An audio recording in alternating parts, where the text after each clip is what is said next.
It's NTT IndyCar race weekend, and you know what that means. When they race, we race here first.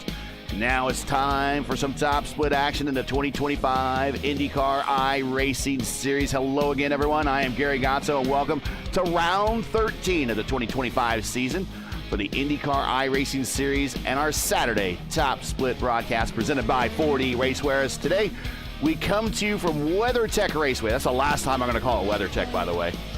They don't pay me enough to say WeatherTech. It's LAGUNA SECA Raceway, as God intended it to be. And what do you do when the NASCAR boys are invading your home turf? Well, you go to the farthest track possible from Indianapolis. This is one of them right here. And LAGUNA SECA for some road course action. And that is where we are this week. And as always, joining me in the booth is our regular IIS commentator with me all season long is Ryan Skywalker. And also joining us, a man who's already watched a good number of laps this week at LAGUNA SECA based on our Monday night Indy Open broadcast. It is Mark Murphy. The Murph is here. Murph, good to have you here. Welcome to the broadcast. El Patron, the boss, is taking a work business trip, which I find highly doubtful, but he does it during the for the probably the hardest and longest road course race of the year here at LAGUNA SECA. This is a no-holds-barred race. Everyone that is going to be in this race today really needs to have their stamina up because 95 laps here is no joke. No, it's not. We saw a 40-some-odd lap race on Monday night, Gary, and that was a one-stop. The red alternate tires were preferred, which was a surprise. The situation here, though, we have a much, much longer race, Gary, and so pit strategy is going to come into play. Who plays their tire strategy the best? We saw a win by Phil Kraus in the Monday night race. Phil, of course, is not here. He's been replaced by the Williams eSports Armada, Munoz, Berryman, Nathan Moore. They are in the field tonight. But we also saw the Indy Alliance car, Seb Alexander and Rashad Craig. Alexander led the most laps Monday night. Rashad Craig was on the podium, and Rashad Craig leads the IndyCar Open Series point standings. And so those are some fast cars right there. Also look for strong performances from Logan Edwards, Alan Berteau. Those are regulars on the open side. And so I'm looking very much forward to seeing them show their talents this evening. All right, as we have about 8 seconds left to play here, and we are getting ready to stack a field here momentarily. Ryan, opening thoughts here as we are getting ready to grid up. Yeah, I think that the thing these drivers are going to have to be very wary of and careful with is they're going to have to keep their concentration up throughout the race, because 95 laps around LAGUNA SECA, you might think it'll fly by, but on the other hand, LAGUNA SECA, from my experience of racing around here, is such a physically demanding track, not just physically, but also mentally as well, because you're just having to concentrate all the time, and there's not really many straights for you to basically take a break and regather your focus. It's pretty much you're on it every lap and having to keep that concentration up. Let's get in tonight's or this afternoon's starting lineup here from LAGUNA SECA.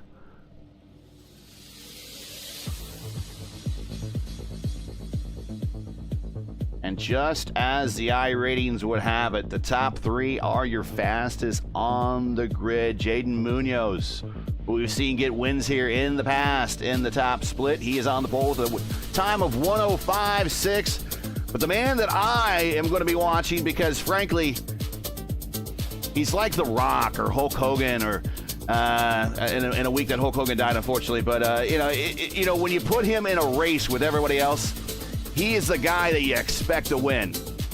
And Berryman is that guy. He is your mid-80s Mike Tyson. He is what do we call it? The late 90s Jeff Gordon. You kind of always expected, you see him in the lineup, you know you're going to expect him to win, and that is Berryman. He lines up second. And then we got Nathan Moore, who is back in third in the points, and we will talk about the points here in a little bit. He lines up third. And then a car that you're going to be watching, Murph. In fact, the next two cars you're going to be watching, your teammates from Indy Alliance Racing. We got Seb Alexander and Rashad Craig. Alan Berteau who's now still third in points, actually second in points in the series championship. He lines up in row 3. Then we got Minino and Fluginger in row 4, and Logan Edwards, another driver to watch, and Kahn in row 5. Moving on back, we got Pellegrino and Buscher in row 6. We got Dory. We have not seen Dory and his squad on the grid since the Formula Indy Series days. He is now in row 7 with Green, Freckleton, and San Marino. Hopefully I'm saying that. San Martino. Again, hopefully I'm not saying that wrong. We'll work on that as the race goes on back in row 8.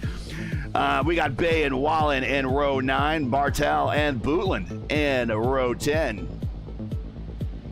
Bott and Weiser, Mills and Harker and Berger on the last row in row 13. And you know, what's a 95 lap race with another lap on top of that for our pace lap here at Laguna Seca? All cars underway.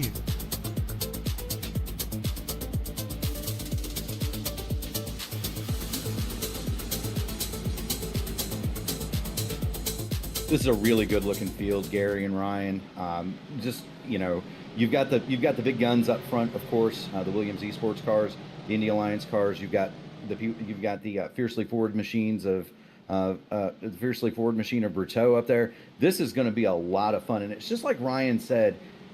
One lapse of concentration. It's very difficult to pass here. One lapse of concentration can cost you a chance at a win or a good finish, and this is a long one. It's twice as long as what we had on Monday night. Situation with tires, the first car, and this is according to intelligence, this is going to be a red race. First car on the primes is Fluginger at 8th. Everyone ahead of him is on the alternate red sidewall tires.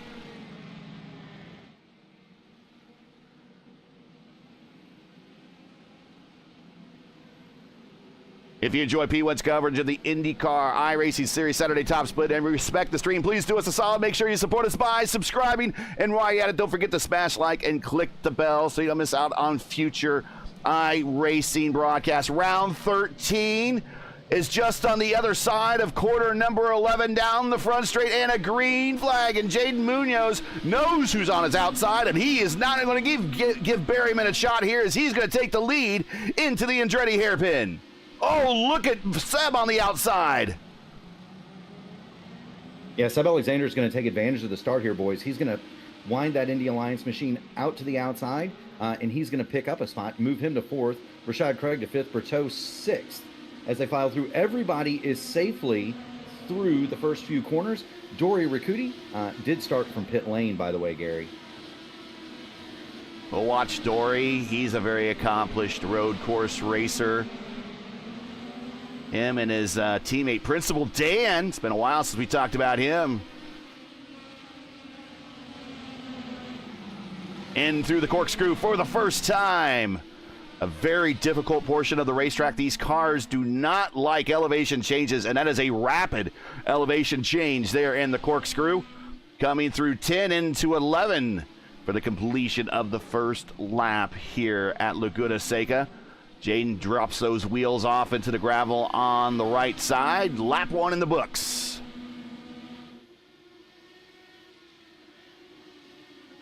As Berryman closes up into turn 1 and turn 2 and into the Mario Andretti hairpin, and I think Berryman realising as well he can't really afford to let Munoz get away, because I think if these two get away from the rest of the pack, the battle will be for the win between these two. I do want to point out that both Dory and Ignacio Sarmiento have pulled into the pit lane and disconnected. So early days for Dory and Ignacio. They are out of this race here at Laguna Seca. Just 2 laps of 95 down. Did not see, Gary, what befell either one of them, but either way, they have disconnected from the event. Maybe start in parks, get some points. See here. Could be. Could be. I don't see anything in the session events to say they got any reds on them or anything, so that might just be that I know one of them was blinking, so that's also another issue there. But Jaden Munoz, purple lap that time by 107.1. And to kind of tell you guys how fast this track is, that's 118 miles an hour average lap. And can you imagine, Gary, what these cars would have done around the old Laguna Seca? The old modified oval, basically, the one that Bobby Ray all dominated at in the early 80s. Speaking of domination right now, I do want to shout out Will Weiser, who finished third in our race last week. He is currently up 10 spots now, looking at 11 spots as he's coming down to turn 5 on the outside of, that is Khan, I believe. And he gets the position now, up 11 spots for Will Weiser. Started 22nd, now is on the cusp of the top 10, already 3 laps into this thing. That was Benedict Buscher, and yes, Will Weiser did start deep in the field. He did the same thing Monday night. It didn't work out for him. But that was an alternate versus primary battle. Buscher is going to drop another spot in rapid succession to Gabriel Pellegrino, who is all over the back of the number 22 machine. Buscher caught out, and now he's out wide in the gravel. And that's careful. Jason Green and others through. Yeah. Oh, a whole bunch of cars are going to get bottled up behind Buscher, who's just trying to get the jump off his tires now and get back up to speed as Bott now taking a shot to the inside. Bartle put a little bit of a block and fade on him going into the Andretti hairpin. That's actually turn 2, I believe, on the racetrack. Turn 1 is that little kink down the front stretch. Now, if Buscher is able to hold on here, Freckleton, Mills, Bootland, those cars from 18th on back, those are all also cars that contact! Big contact! And that is between Bott and Buscher. Bott has already punched out. Alt F4 for Michael Bott into the pit lane. Buscher continues to go. I don't know. Well, he's got some side pod damage there, Gary. And see, Bott gets a run on the inside. Just a bad exit there for Buscher. Buscher then gets loose, where we've seen a lot of the real Indy cars in real life get a little wide there in that corner, drop a wheel, and that's what he did. And wow, that is a pretty aggressive flip and into the inside tire barrier for Bott. Let's take a look at that again as we ride on board with Mitchell Bott. And he gets a good run off the corner, and you're going to watch the car in front of him. That is Buscher. He just drops those right sides onto the gravel there, which we saw, again, a lot of Indy cars, real-world IndyCar drivers do. Doesn't get a good entry into the corner because he's giving the driver a lot of space to the inside. And boom, there we go. Wow, and here is your barrel roll moment. Yeah, that's a hard impact there, Gary. Interestingly enough, Benedict Buscher has not pulled his car onto pit lane. He is continuing on with the left side bodywork flapping in the air on the number 22 machine. So, yeah, he is missing the left side tire deflecto screen there. Well, and Ryan, maybe you can speak to this, but that's definitely going to hurt him. Rear end grip being sacrificed. Of course, he's on the primary tires anyway, not the preferred choice, as we learned on Monday night, and it is cooler here today than it was Monday, and so the alternate red tires are going to have an even much larger advantage than the primes do here today. There's also a bit of fuel strategy today here. There's also a bit of fuel strategy here too, isn't there, boys? Yeah, go ahead there. Yeah, I was just going to say, there's definitely an opportunity to do a lot of fuel saving, maybe if you're further back in the pack, and maybe if you can't get by the car in front of you, do a bit of lift and coast, especially into turn 1, because you've got such a long run down to turn 1. You can possibly lift off early, just probably a few meters or a couple of meters before your braking point, and save a bit of fuel. And that, from my experience, again, it definitely can work around here, because it can gain you some time in the pit stops, and maybe try and leap you ahead of the cars that you're battling in front of you. Well, or even cut a pit stop. If you're able to run, 24, 25 laps, you may be able to cut a stop. And so we're going to see some of these drivers definitely light-footing it around, trying to cut one of those pit stops Laguna Seca is not an extremely long pit lane. No. But if you can go fast and save fuel, Gary and Ryan, you can get yourself a huge advantage.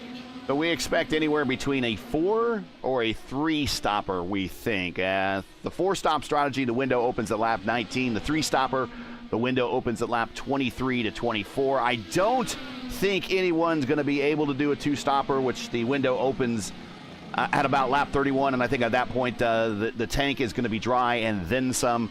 But that is kind of what we expect for the strategies. We're doing 95 laps today, 211.85 iRacing miles. Now, IndyCar measures this track at 2.238 miles, while iRacing measures the track at 2.23 miles.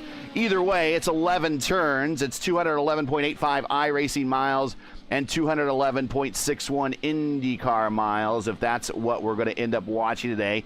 Unlimited tires, of course, we're going to have to make that compound change, so everybody who started on the reds are going to have to go to the primes at some point, and those that started on the primes are going to have to go to the reds. Pit road speed limit here is an agonizingly slow 35 miles per hour. This is an open setup race. Each one of these drivers tweaks and massages on these setups over the course of weeks and months. And today's weather is a 0% chance of rain. Unlike the next race we'll be at Portland, we might actually see our first opportunity to slap on the rain tires in the Rose City as Khan goes sideways into the corkscrew, and Pellegrino, and that sharp-looking livery he has, is now attacking. Pellegrino didn't quite make the move. I was watching Taylor Mills battle Dylan Freckleton. Mills has made the move around Freckleton. That is 16th place changing hands. And that battle between, there's a battle between Tory Whalen and Maximilian Bartel directly in front of them. The leaders, though, Gary, everybody from positions 1 through 7, they're all just kind of, they've gotten some separation, and they're just, they're running along, logging the laps, it would appear. Will Weiser up 13 spots now. He is inside the top 10, and he is going to try to run down Logan Edwards. Logan, someone that you're also familiar with, Murph, from the AMA Series broadcast that you do on Thursday and Friday nights. Yeah, Logan Edwards has proven himself to be a road course specialist in those series. Logan has won 3 consecutive road races in that series. A bit of a jack of all trades. That's Xfinity cars on Thursday night. The Truck Series, after a month hiatus, comes back next Friday. They're going to be in Indianapolis Raceway Park.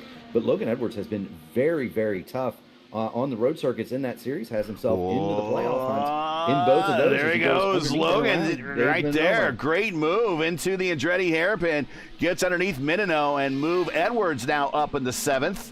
Gives him a little bit of a buffer before Will Weiser gets to him. The other big gainer of the day, as you've already mentioned, Taylor Mills up 7 spots, and Gabriel Berger, who, Ryan, we talked about Gabe a lot last week because I always wanted to say Gerhard Berger.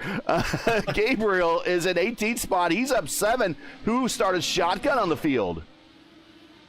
Yeah, absolutely. Gabriel was very impressive at the previous round, which was Montreal. And yeah, he was just impressive. And again, he's having another decent race at the moment so far. And I'm the same, Gary. Just as you said, as soon as you said Berger, I just about said Gerhard as well. So thanks for taking that one. IndyCar has raced here 27 times. For the first race in 1983. They ran consecutively from 83 to 2004 under CART and the Champ Car World Series. Then there was a long hiatus, a painful hiatus, until IndyCar returned back in 2019. We've been here every year since. The CART track record is set by 4-time Indy 500 winner Elio Castroneves in 2000 with a time of 1:08.7. The IndyCar track record set by Felix Rosenquist just after they repaved the place about a year or two ago. He has a time of 1:07.6. These are all under the current configuration. As mentioned, there was a bit of a different configuration in the early 80s, kind of a modified oval with very few turns. other than the corkscrew and the final turn coming to the main straight. And those years were really dominated by Bobby Rahal. The chief difference in the course is where turn 2 is at the Andretti hairpin. The course then didn't have this infield portion that you see right here. It connected directly to turn 5. So those videos are on YouTube. You should check out that configuration. But Bobby Rahal won here 4 times under that old configuration. Danny Sullivan, Michael Andretti, Paul Tracy, Brian Herta, Patrick Carpentier, Colton Herta, and now Alex Palou each have 2 wins apiece here. Laguna Seca is also home to Rick Mears' 7th and final road course win. And, of course, the infamous last lap pass, the race-winning pass by Alex Zanardi on Brian Herta in the corkscrew in 96, simply dubbed the pass, although Roman Grosjean really tried to repeat it, not as dramatically and with a little bit more contact against Jimmy Johnson just a couple of seasons ago. But all those videos on YouTube, you should check it out. The pass is one of definitely, I would say, top 10 IndyCar moments of all time when Zanardi just sent it to the inside of Brian Herta there on the last lap in the last race of 96 there, and got the win when track limits didn't really matter as much as they do now. No, they didn't. And speaking of track limits, this track is probably, I mean, it's well known for its IndyCar events, but this track is also very well known in the two-wheeled community. This is pretty much has been the home of the United States Motorcycle Grand Prix for many, many years. One of the most iconic moments for American bike racing fans happened right here, Laguna Seca. Nicky Hayden captured the MotoGP World Championship, and the famous pictures of him riding down the front straightaway with the American flag holding the American flag off the bike. Some iconic moments, and so bikes do very well here. Of course. The rainy curve turn is turn number 9, and that's named after bike racer. And we have the Andretti hairpin, the Rahal straights. Those are named after IndyCar drivers, and I do think they need to rename the hairpin at some point, the Zanardi hairpin, or the Zanardi corkscrew. It only seems right. But this is the coming up to the Rahal straight right here, riding with Taylor Mills in 16th spot all over the back end of Max at the moment, coming up into the corkscrew area, and look how fast things happen right here. Got to hit that apex, got to hit that line up with that tree there on the corner exit, and then it's downhill all the way to corner number 10. Well, and as you know, Ryan, you've got to be very careful up there at the corkscrew, because there are different braking points for each and every one of these drivers. It is not a given that you're going to brake at exactly the same point as the guy in front or behind you. So you got to be really careful to not run in the back of the guy in front of you. Also, you have to be very trusting of both your own car and the cars around you, because you cannot see the apex to the next part of the corkscrew from the top of the hill. Yeah, and the corkscrew as well, especially mid corner, is so steep because you can't see the dip or the crest or whatever you like to call it. So basically, if you come round and see a car facing the wrong way or sideways in front of you as you come round, there's nothing really anything you can do. But also another thing as well, you've got to be careful of is the exit as you go over the right hand side curb as well, because if you take too much of that, you can get a slowdown. Here we're going to have a battle for position. Sorry, I don't mean to cut you off. Weiser taking a shot to the inside of Logan Edwards, going into turn 1, down into the hairpin. Weiser looking to pick up another position, and he clears the road course expert Logan Edwards. Edwards back to 8th. Will Weiser now up 15 spots in 15 laps in the opening stages here at Laguna Seca. That's an incredible drive, and Weiser is very comparable on push to pass to Alan Berteau. The guys up front, just kind of looking at the tree, the guys up front, Jaden Munoz, Peter Berryman, Nathan Moore, Seb Alexander, Rashad Craig, that top 5 has used a combined 10 seconds of push to pass. Berryman, Moore, and Craig have not touched the button to this point.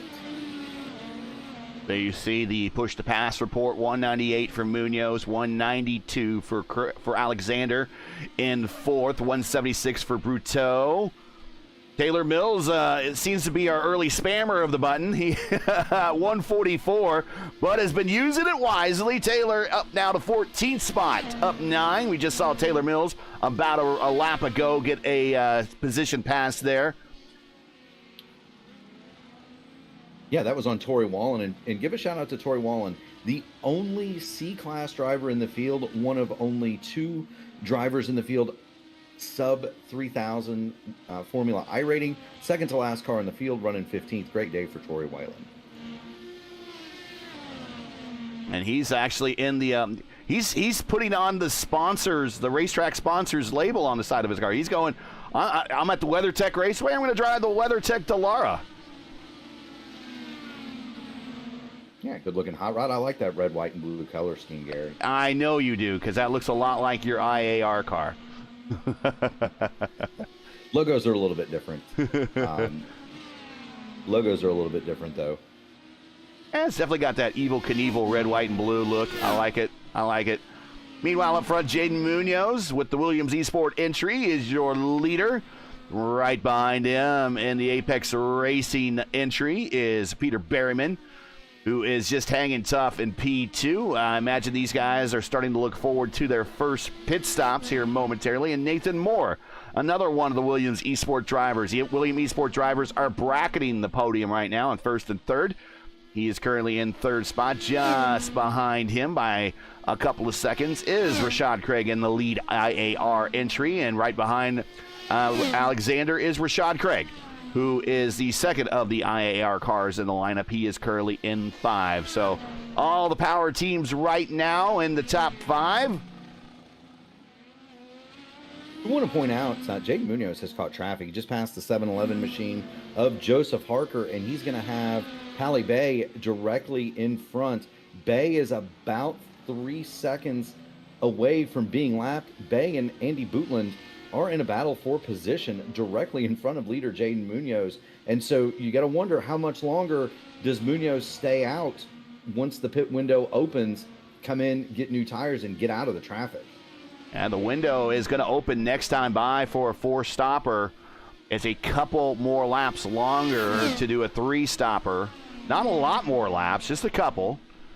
The window for a 3-stopper, we think, opens around 23, 24. The 4-stopper opens right at 19. We're at lap 18 right now. Today's race coverage is sponsored by 4D Racewear. Check out their line of made-for-sim racing gloves, shoes, and apparel. Visit them today at 4dracewear.com or click on their link in the stream description. And you can also check them out in September 5th through 7th, as Jaden gets by Pally Bay to put Pally a lap down at the Sim Gaming Expo in Schaumburg, Illinois.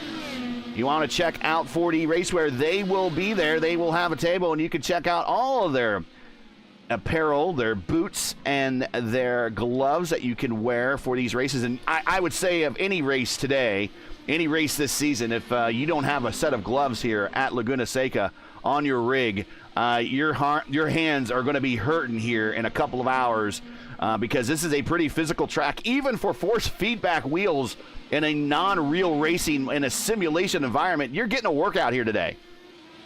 Yeah, you most certainly will. These corners, Ryan, there's not a lot of wheel movement. Most of them are fast kinks, but they are high load.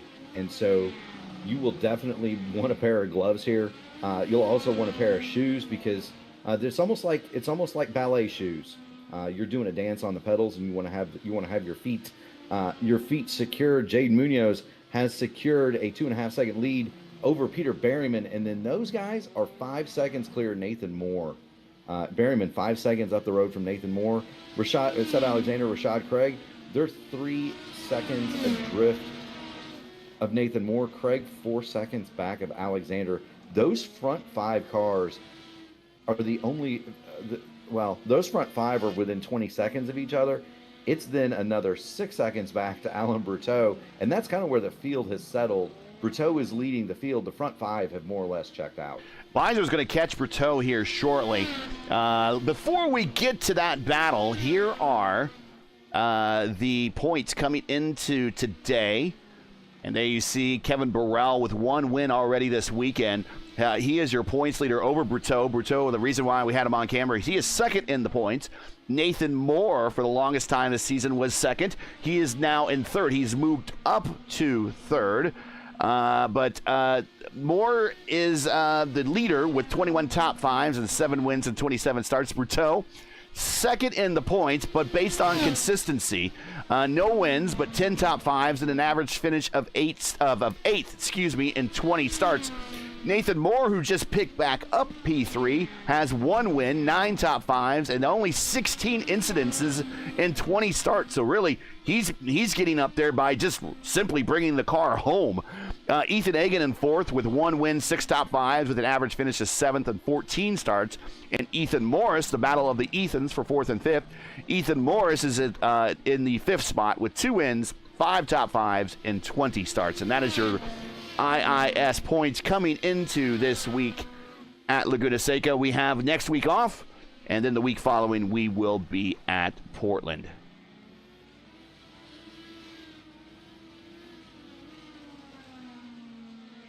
It was a question I was going to ask Mark as well with regards to the pit stops and with the pit window just not too far away. Is it, if you're stuck in traffic further back in the pack, Mark, is it worth diving into the pits maybe 1 or 2 laps early to try and get some clear track? And if the track is clear, it gives you a chance to put in some quick laps and maybe possibly jump other people in front of you. Is it worth taking that risk, or is it better just to stick with the whatever strategy you've planned?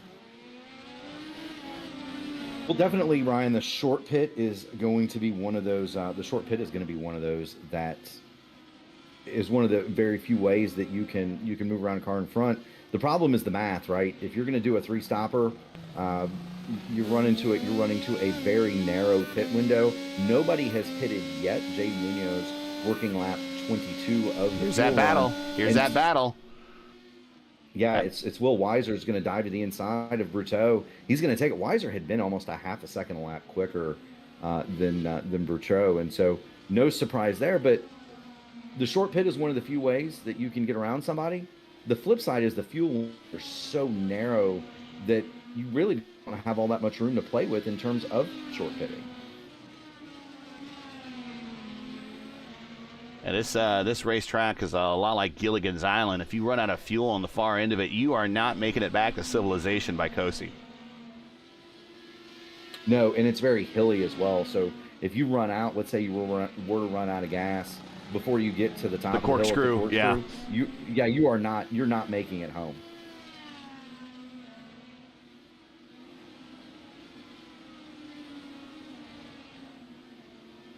We're at lap 23, expecting pit stops about any time. The window is open for now the 3-stop strategy.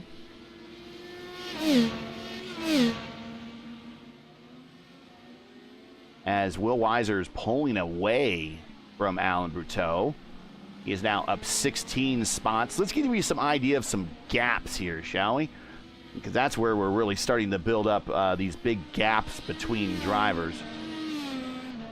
And Weiser is 7 seconds behind Craig, so I don't see he won't be catching Craig anytime soon.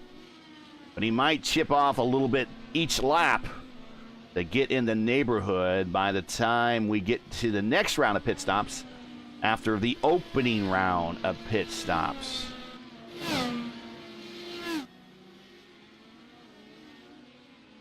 And there, Jaden Munoz putting, that is Gabriel Berger a lap down. The top 14 are on the lead lap right now. And right now at this pace, I'm going to say really the top 5 are the ones in the best position to probably finish this race on the lead lap. I think everybody else is in danger of at least going 1 lap down before the end of this race, as we are almost a third of the way into it, 24 of 95. Remember, they made this race 5 laps longer than what it used to be to Scott Dixon proof this race. I just hope he wins to show everybody that that's not the case. That man could save fuel whether you increase the fuel window 5 laps or 10 laps. But here comes Jaden Munoz on the pit road. Here comes Peter Berryman on the pit road. Top two coming to pit road at the same time.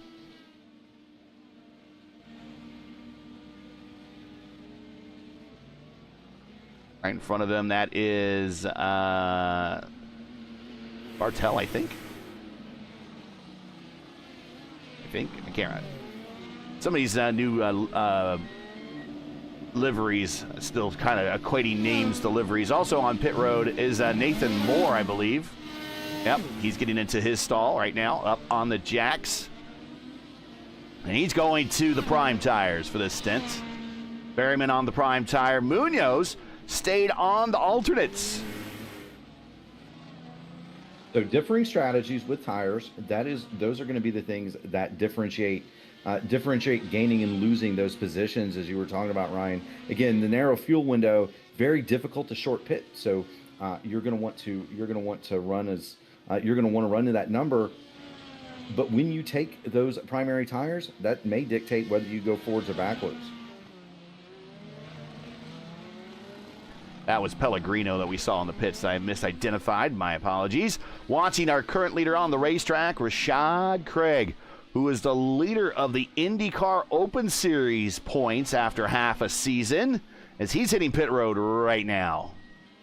Oh, whoa, whoa! Oh, no! As he spins the car and it points directly in the right direction, it's going to cost him a little bit of time. But I wonder what hand reaction Kirkwood would give him on that one. I don't know. He avoided contact, it appears, Gary, but just going to cost him a lot of time. Do want to point out that Logan Edwards has also gone on to the primary tires. He's gone back to 9th position. Leon Flugiger also on the primes. He is in 10th. Munoz stayed on the red alternates, as did Weiser and Boutreau. Rashad Craig, he is back out on the speedway. He is going to be on the black alternate, or the black primary. So most of the top drivers are electing to do their primary stint as the second of the race. You have a hold coming off a pit road or something? He just kind of stopped there for a second. I don't know. Yeah, I was about. You saw it too. Okay, good. It wasn't just me. Yeah, I wasn't sure why. It could have been a VR malfunction. Okay. I know Rashad races in VR. It could have been adjusting his headset. Well, he falls back a position as a result of the slide and the hold. He is now down to 6. Will Weiser gets one more spot just by the pass is really on the drive to survive strategy, not making any mistakes. And that's kind of been the story to Will Weiser's season.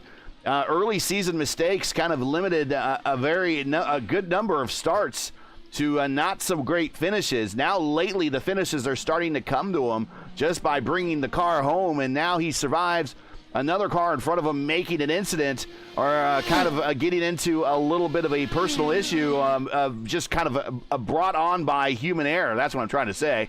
And Will Weiser comes up with another position here, as he is now 5th, and he is trying to track down Seb Alexander, but he is almost 12 seconds behind Seb right now. Seb way on top of the hill, getting ready to go through this very challenging turn 6. I think this is the most, outside of the corkscrew, I think turn 6 is probably the most challenging turn on this racetrack, just because if you miss it, you're off into the dirt, and there's no recovering.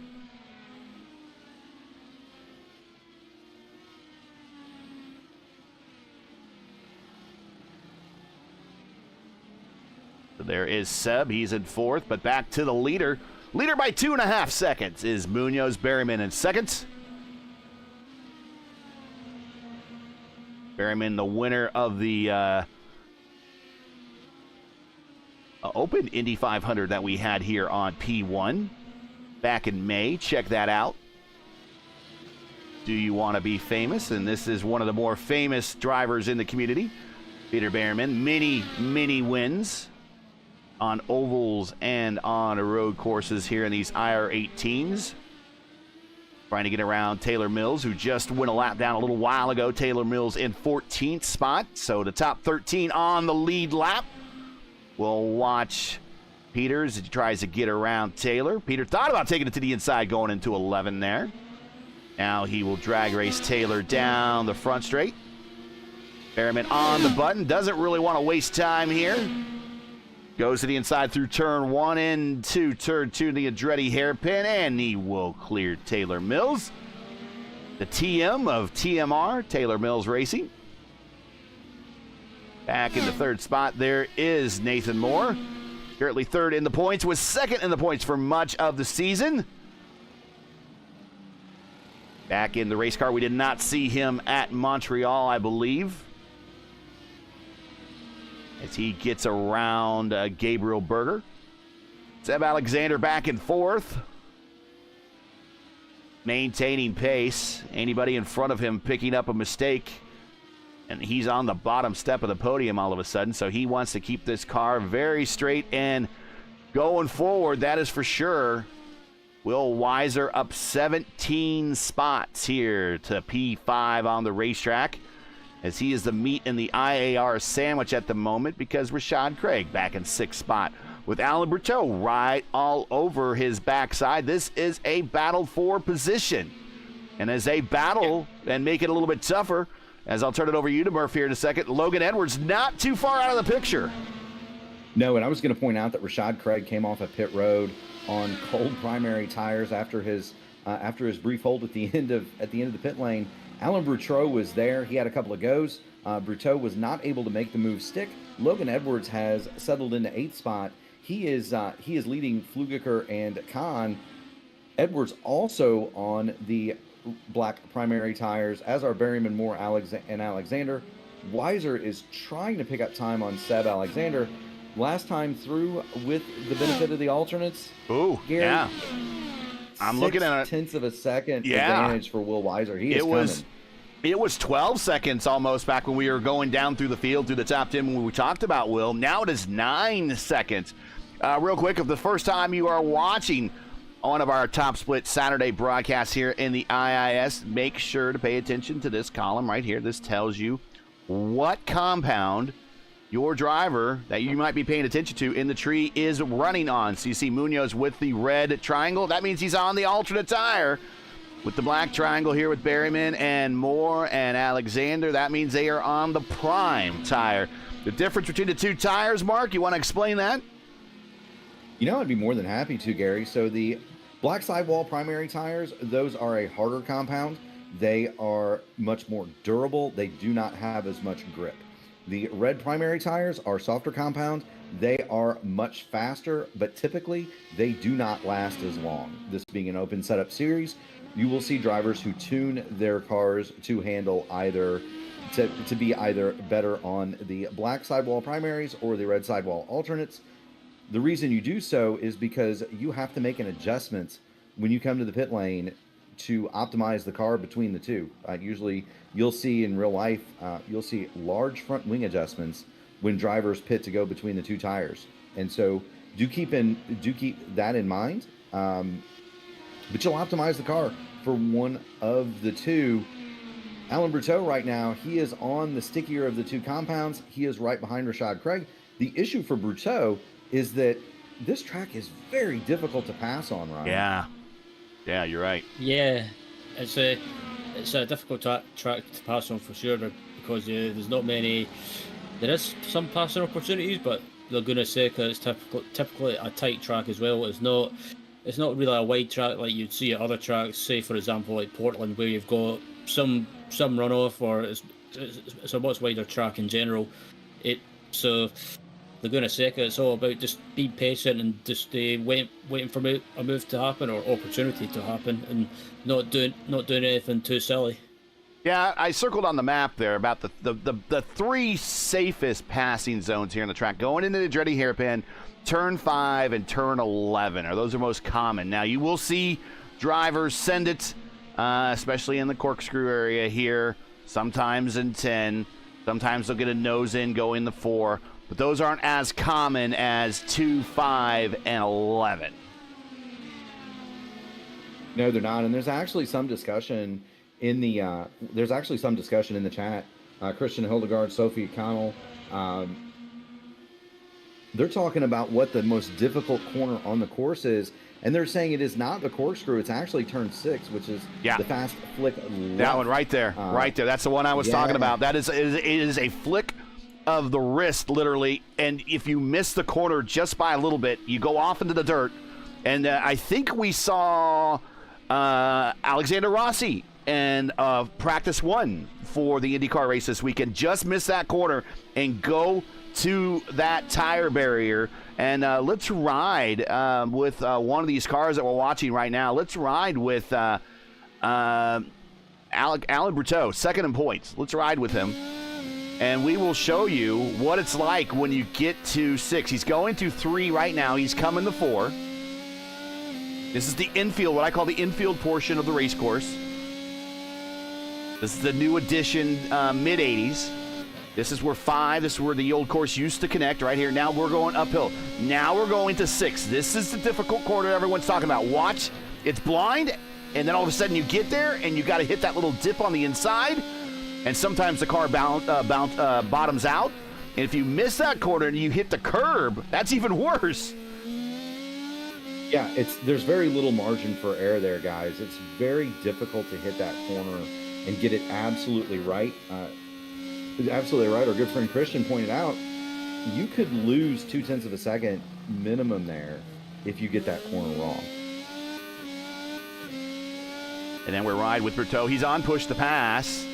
That's why you saw his dash light up green there. Watching Rashad Craig in front, you can see the difference in how much Brutteau gains in some of the slower, more high grip corners on Craig in the alternate versus primary battle here. But Craig is fast enough. He's fast enough off the corner that Brutteau just can't quite get close enough to have a go. And that's a question as well, Mark. If you're Brutteau, what do you do? Do you get that urge to start pushing more and more to try and keep up with Craig, or do you just tell yourself by kind of discipline yourself to just stay within your limits and just keep doing what you're doing? And basically, if Brutteau's tires start falling off and he starts coming back towards him, is that when he starts to try and make moves again? I mean, from what we saw Monday, and of course it was a little bit hotter on the track Monday night, but the alternate tires are good throughout the stint. They might fall off a little bit at the end. For Brutteau, he short pitted. He was one of the earliest people on the pit lane. He's been out an extra lap over Rashad Craig, so he needs to get by him now in order to continue moving forward. I think if Brutteau could get by the number 5 machine, he would ride off into the sunset. But I think it's just so hard to pass here. He's got so much dirty air behind him through the fast corners. I don't know that he's going to be able to get up there and get close enough to make that lunge, and it would be a wasted alternate stint here for Brutteau if that happens, because he still has to run the primary tires.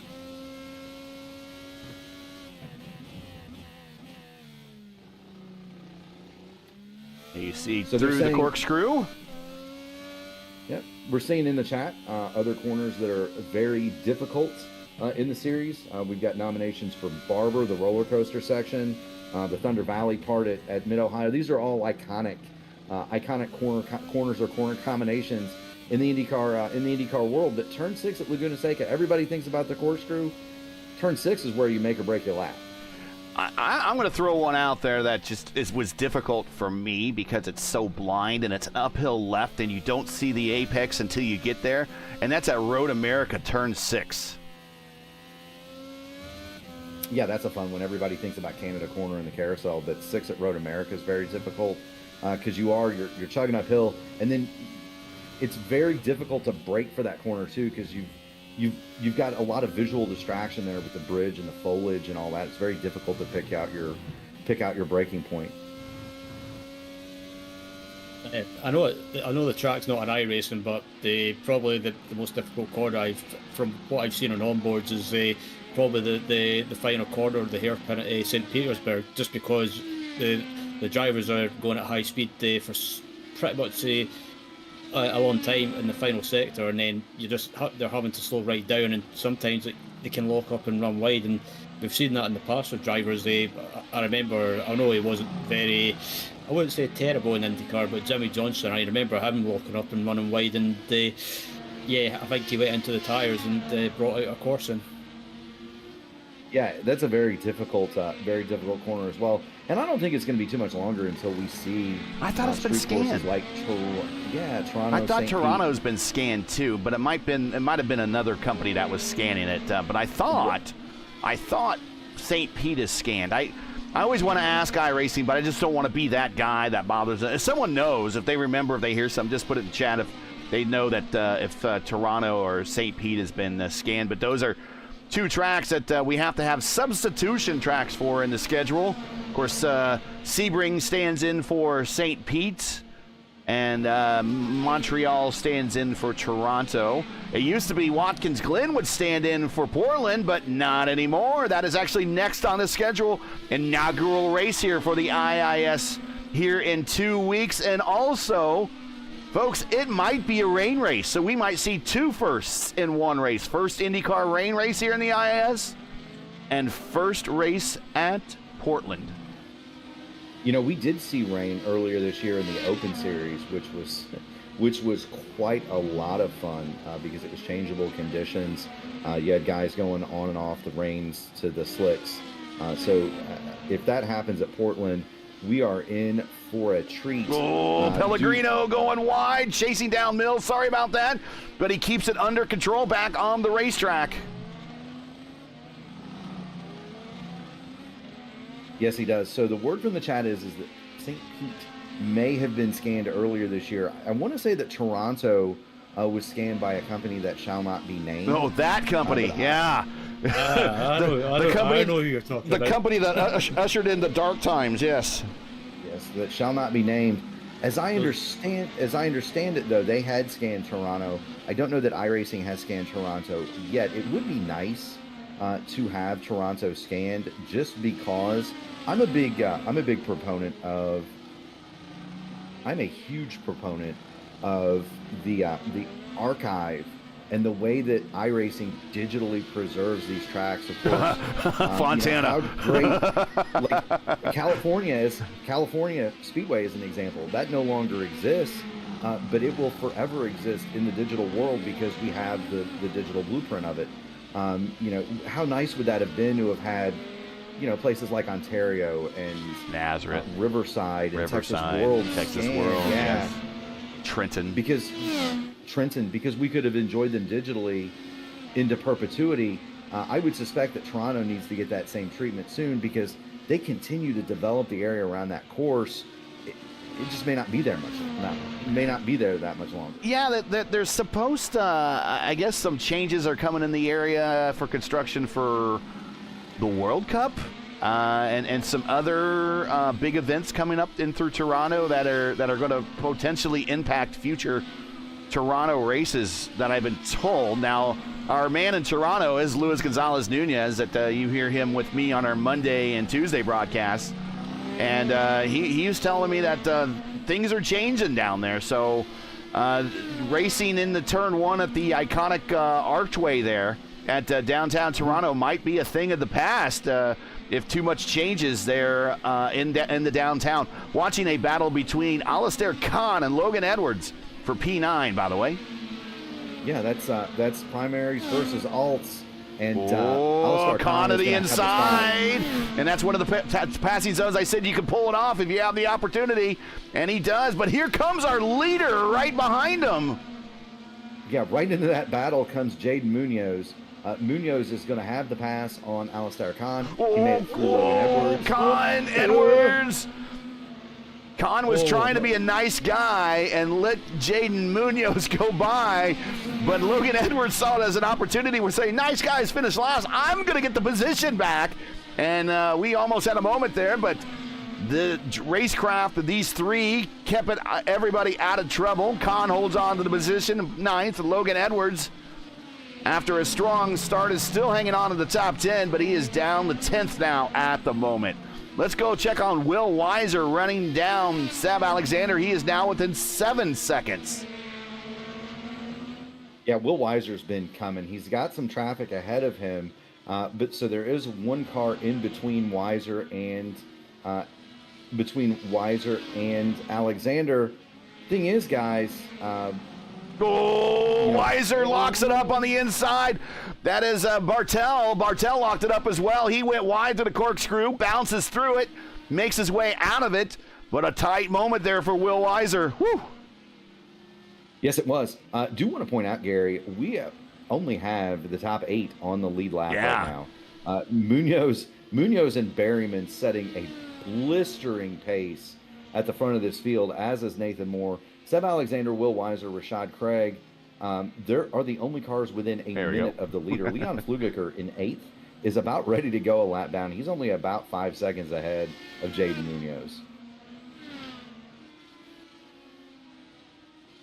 We had, this is a 4.2 strength of field here today. We had 5 splits. Friday, 4 p.m. time spot had 5 splits. The larger strength of field of the weekend has been with the Friday show. That was a 45.89. Berryman got the win there. Jaden Munoz finished second. Phil Kraus, PK, came in third. The Wednesday 9 p.m. Eastern time top split was a 28.94. There were only 3 splits for that Wednesday time spot. Kevin Burrell got a win there. Seb Alexander comes home in second. And Ethan Morris came home in third. There's still a time slot to go after this one. That is tomorrow. If you're still interested in jumping in and checking out, I would suggest finding a setup from one of the setup providers. Jump it in if you think you like, and you have what it takes here to be racing the IR18s at Laguna Seca. This is not an easy racetrack. I hate this racetrack. I love watching races here, but I hate this racetrack. I hated this racetrack even back when I raced at IndyCar 1 and 2. It was just awful then, and it's still awful for me now, but it is a very iconic IndyCar racetrack. Of course, if you think back to the cover art of IndyCar Racing 2, it showed all the cars coming out of the corkscrew. That corkscrew area is very photogenic, and that's where you see a lot of the motorsports photojournalists up in that corner getting many of their shots that you'll see later this year, next year on magazine covers and ads and whatnot of these IndyCars coming down through the corkscrew here. And it is one of these racetracks that you definitely need to put on your bucket list to go visit. It's you, me, and the Bay of Monterey here at Laguna Seca. You know, it is. Anna the Deer says that she's just glad that we're gonna get a break from the iRacing IndyCar Series for a week. Of course, next up, Portland. That's gonna start in the week of August the 6th. Then we get another week off. Then Milwaukee.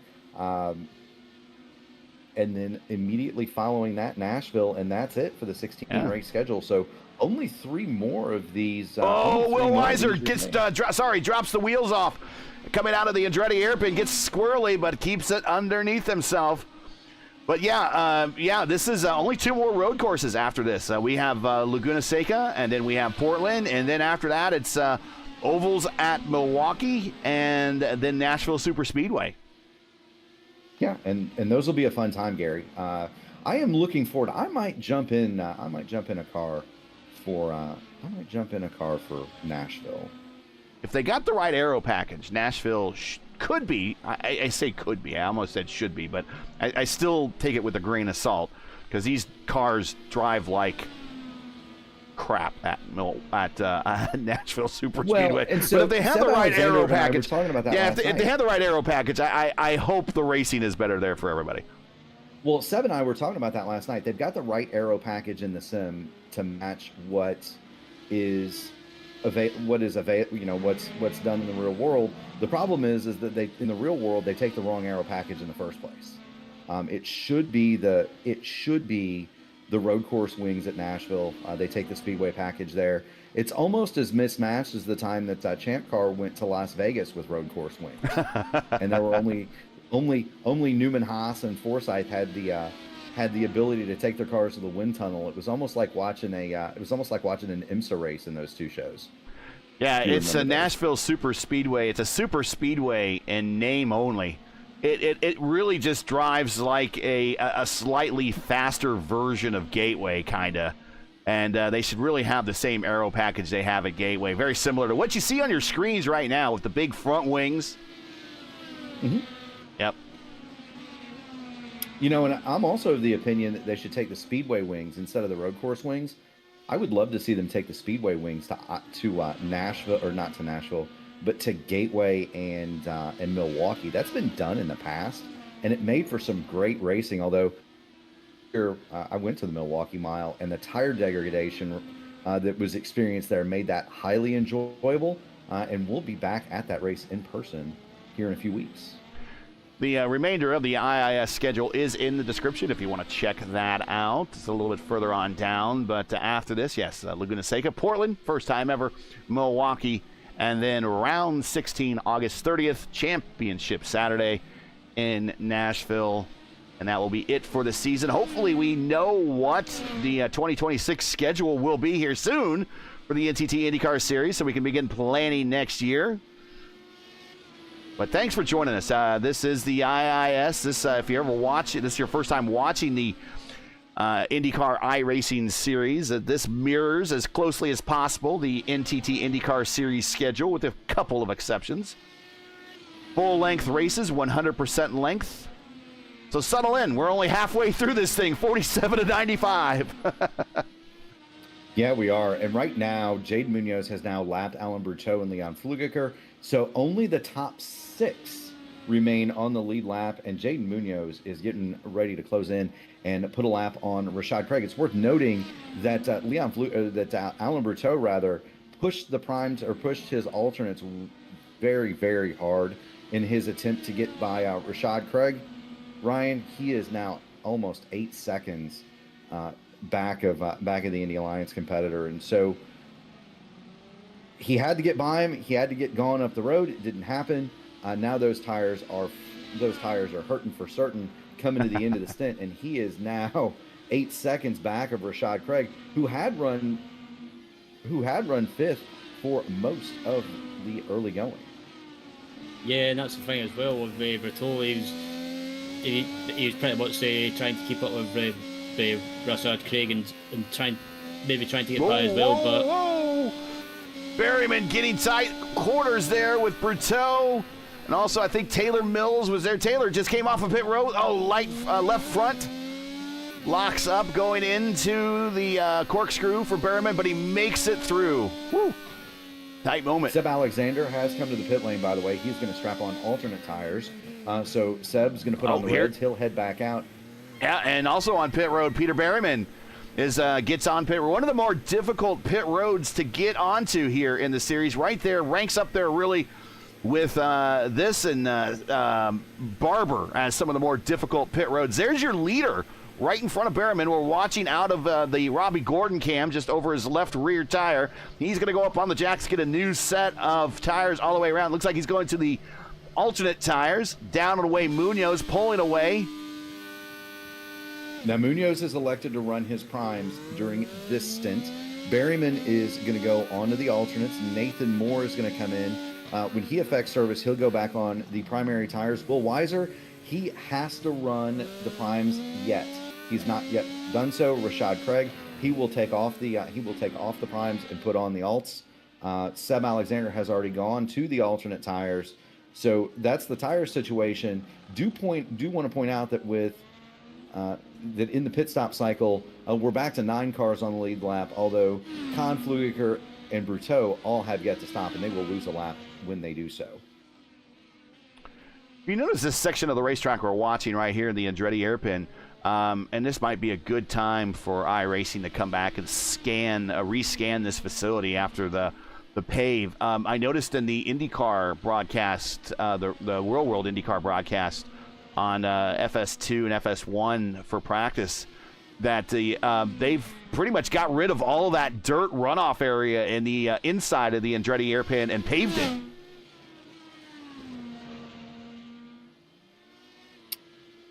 That's very true. That's very true. I wonder if that's an artwork thing that can be taken care of rather than a complete rescan of the thing. Just kind of make it asphalt instead of dirt. And of course, that would be a safety issue, not just again for the racing cars, but for the bikes as well. do just want to. Whoa! Again, Rashad Craig. I'm sorry, coming to pit road super hot, threads the needle and gets it into pit road. But 2 out of 2 pit stops for him. 100% excitement on the entry of pit road. That's commitment. So, you were asking Ryan about ways that you could pass cars. There's one. Short pit is one. Yeah, short pit is one. And absolutely crushing the in lap is another. Rashad Craig is going to go back onto the red alternate tires. He'll get out of pit lane. Let's see if he does the same thing where he stops again. No, he does not. And so now watch this. This is where they repaved the inside. Now right here, this is dirt in the sim, but on the outside of him, that has been repaved or paved over now at the real track.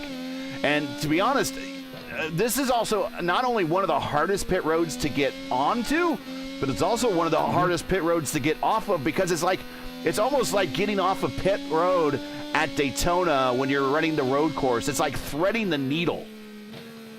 Yeah, Ryan can probably speak to this better than I can. It is very tight over there, and it's very easy on cold tires to spin the car out trying to just get it off a pit road. Yeah, but I know I've done it a few times in the past, trying to leave my pit box with these cars anyway. That not around this track as such, but I've in the Indy 500, for example, I've went to get out my pit box, and sometimes I've just about messed it up because basically you just you give it too much gas, and especially on cold tires, these cars don't like it. But yep. As it looks like someone's just dived into the pits there as Rashad Craig went by.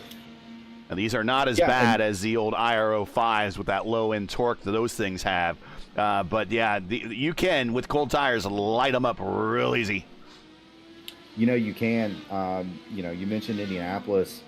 I believe I set the all-time IR18 simulated altitude record in Indianapolis due to one of those very things. A lap car was coming off the pit lane in the Area 51 race there last year, and I got above. Andrew Wood claims I got above the scoreboard. The pylon? The pylon? Yeah. Okay. I would have gone out of the ballpark had I not been on the inside part of the course.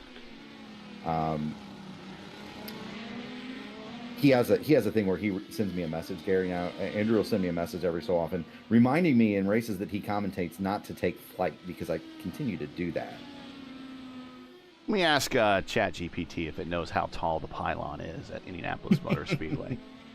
I was up there. There's a picture somewhere of me above it. 92 feet 2 inches tall.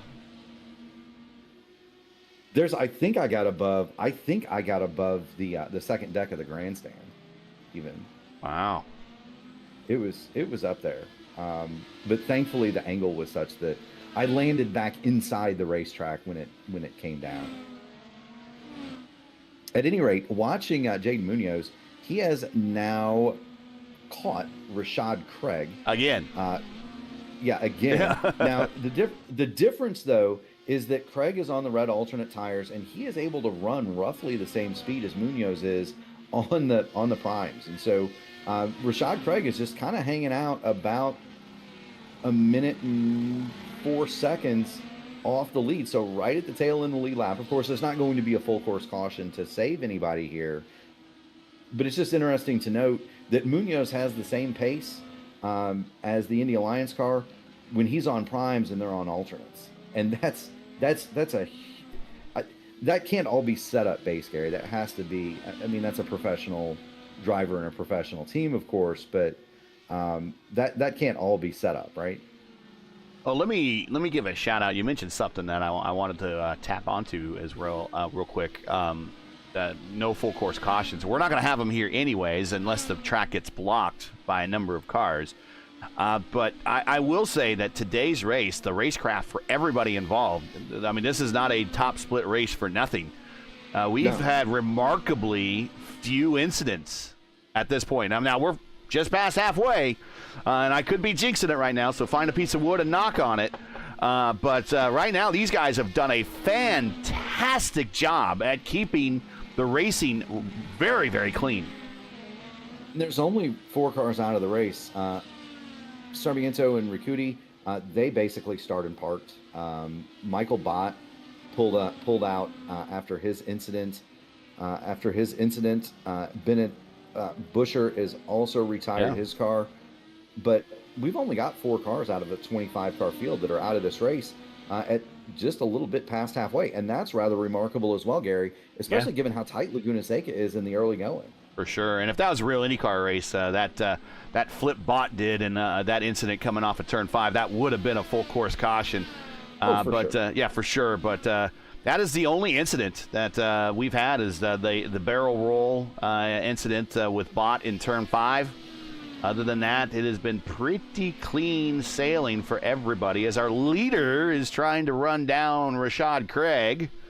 Rashad Craig started 5th, currently 6th on the racetrack. Last car on the lead lap. Peter Berryman 2nd, Nathan Moore in 3rd, Seb Alexander in 4th, Will Weiser pretty much has plateaued at the moment. He started in 22nd position. Remember, 25 cars started this race. He's currently up 17 spots to 5th and might be able to run down Seb. He's getting closer, but that number's really not coming down. So it's going to probably take a... Jaden shaking the car off of corner number 11. Maybe he had some debris on his tires. But see if Seb can bring the car home. Right now he has a nice little buffer that if he can make a mistake here and there and still bring the car home in the top 5. So a good day shaping up for Seb Alexander in the IAR Dallara in P4. He's shaking the car again. Yeah, I wonder if he's trying to let the butt marker know he wants to try and get by as quickly as possible. Maybe a bit of... Would Rashad see that? I mean, if he was watching his mirror, would he see him shaking his car back and forth? I don't know if he would see that. Yeah, I'm not sure. I mean, yeah, it could be just a bit of frustration from Jaden wanting to get by as quickly as possible. But yeah, I don't know what good that would do. Mark, could you imagine if we had lights and everyone could flash at each other? and I mean lights.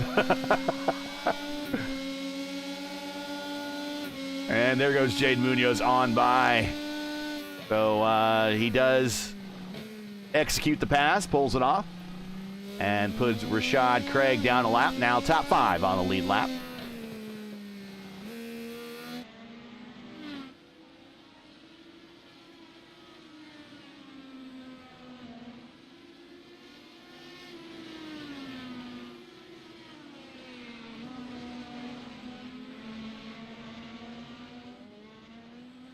Going through the field here momentarily. If you're just joining us, you are watching coverage of round 13 of 16 of the IIS Saturday Top Split, presented to you by 40 Racewear. Coming to you from Laguna Seca. We've completed now 57 of scheduled 95 laps. We still have a long way to go. If you're enjoying today's coverage, like to monetarily support our commentary team, we do accept super chats. You can do that in YouTube. You can also utilize the link pinned in chat to go to our GoFundMe page and send us donations that way. We realize times are tough, so any donation, no matter the amount, is greatly appreciated. We do this for free on behalf of the iRacing IndyCar community, and we want to thank you for joining us on this Saturday.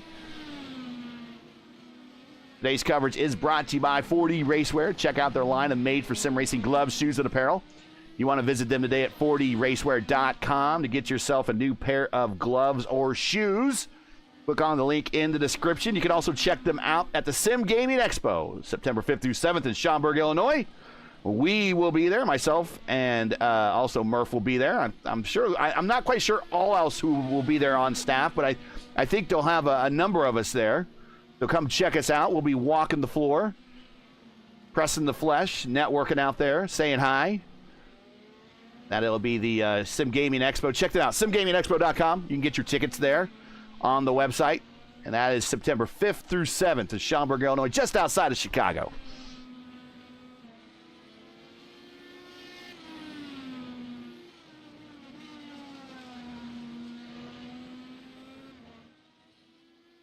So, Murph, you're getting ready to hit the road here soon and head down Indianapolis for the Brickyard?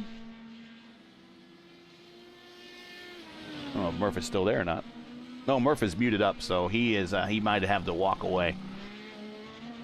I think Murph has. Yeah, I think Murph has to hit the road after the race here and drive down to Indianapolis. I think he's got tickets for the Brickyard. This is Brickyard weekend in Indianapolis. Not that it really matters to me much, but welcome to my city. If this is your first time coming to Indianapolis, please. But come for the 500 instead. It's a better experience. Trust me.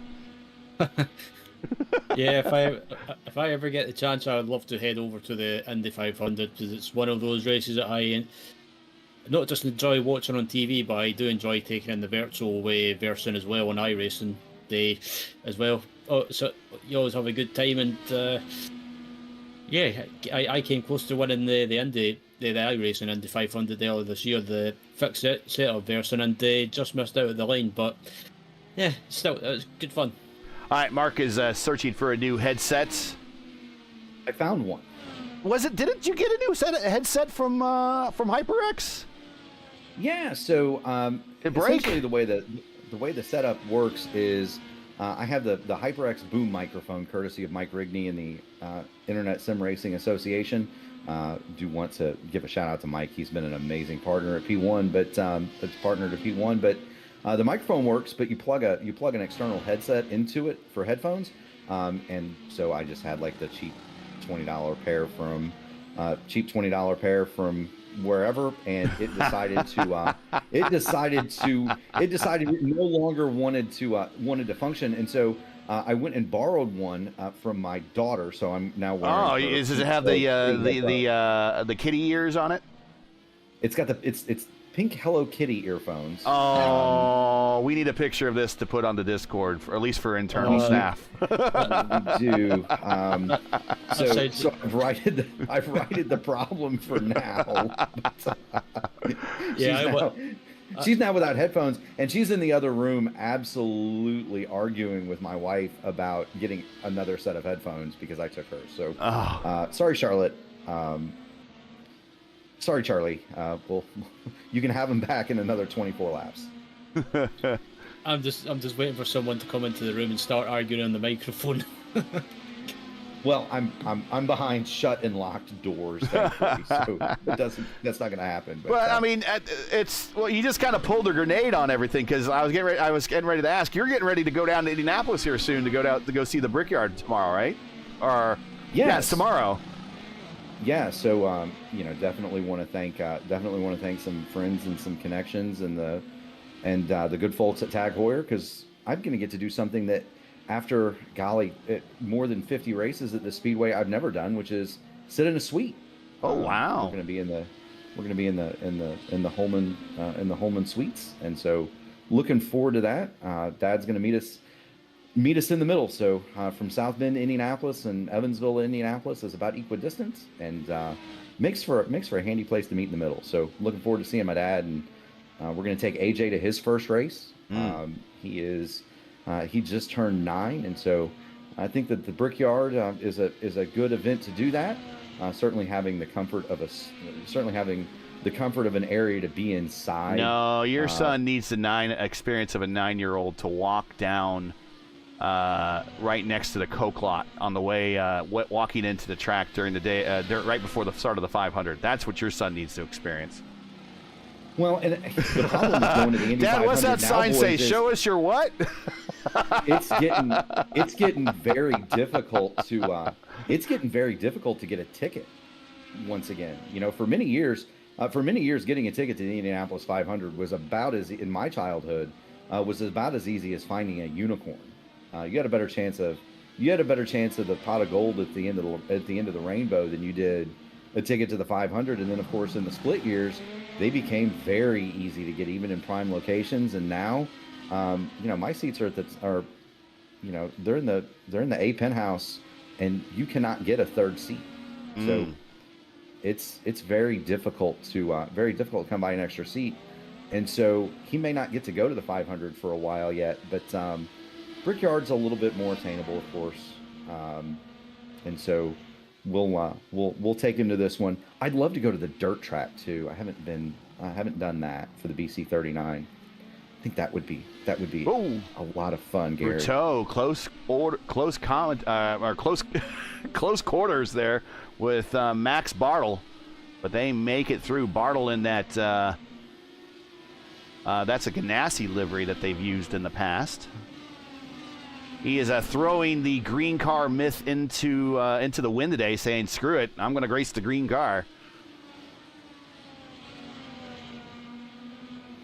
In my first 500, I was 12, so, yeah, 9, I mean, 9 might be a little young for, that's a long day. People understand how long, even going to the 400 is a very long day. Not quite as many people that you have to fight through to get through the crowds for the 400 as for the 500, but still a very long day. You get up early, you got to fight all the traffic, you got to take your secret routes into the track, you find your secret parking spot, you got to walk in. Just a long, long day, and for a 9-year-old, that might be a bit too long, but I definitely think 10, 11, 12 is a good age for a first 400 or 500 for sure. The good news is that he won't have to be there all day, so we do have a hard out where we're gonna have to start moving back towards South Bend because we have a race Sunday night. Gary, you're gonna be broadcasting. I hope to be in the rig, so I have to be back no later than 8:05 p.m. Yeah, and it's about a 3-hour drive. So by the time you get out of traffic, we're gonna have to leave. No real easy way to get to South Bend from Indianapolis. Go up 65 and cut across. You can go up 69 and cut across, or go straight up 31, which is a U.S. highway. But that kind of sends you through some back roads, and that kind of sends you through, like, you have to go around Kokomo and some of those other towns on the way, and it doesn't quite get you there. But yeah. Well, it's not. It's actually been upgraded to interstate grade for most of it. Kokomo's been bypassed, as have Lakeville and some of the towns closer to South Bend, and so it's not the pig path it once was. Watching Logan, he'll work his way. Yeah, he got around Max. Yeah, of course. For a long time, for those of you interested in Indiana geography, for a long time, Evansville and Indianapolis, which Evansville, the third largest city, there was no direct route. Yeah, there was no direct route. And then there was no direct route between Indianapolis and South Bend, which is the fourth largest city in the state. And so, and when we're talking about cities, I mean, Evansville's, the greater Evansville area is probably 250,000 people. South Bend is, probably 150,000. You're looking, that's a lot of folks that couldn't get really anywhere. If you were in South Bend, you had to go to Chicago. If you were in Evansville, you had to go either Louisville or St. Louis or Terre Haute to find an interstate. So Berryman in lap traffic hell right now as he gets around green. Taylor Mills on the outside. Had to lift, and that's going to open the door for Weiser. Weiser now down a lap. Hard to believe this guy who was up 17 spots is now down a lap. So I think I talked about the top 5 having the best chance to stay on the lead lap. I might have overestimated. Right now, 4 cars remain on the lead lap. Last car is Seb Alexander, and he's going to have Munoz not too far behind him, about a half a straightaway. Yeah, Seb Alexander right now, 58 seconds adrift of the lead. It would be hard to imagine Seb, who ran so well in the race Monday night and dominated the event, only to have a momentary lapse in that conversation, lose the fight to Phil Kraus. Seb, it's hard to imagine somebody that's that good here almost a minute back after 67 laps. It's going to be very, very interesting to see whether or not he can maintain that. Of course, Rashad Craig wasn't able to stay in front of Jaden Munoz. The alternates have now gone off. Seb Alexander's a half a second slower than Jaden Munoz, and so Munoz may get him before the end of this stint. Ooh, because Seb's going to have to do another. Somebody going off right in front of Rashad there. I think that might have been Taylor went off there, and that's how he caught Taylor so quickly. But Taylor had a moment. Yes, he did. Back to the situation with pit stops. They've got to do a minimum, Gary, of what, 6 more laps? 5 more laps? 6? Let's see. Let's do the math here.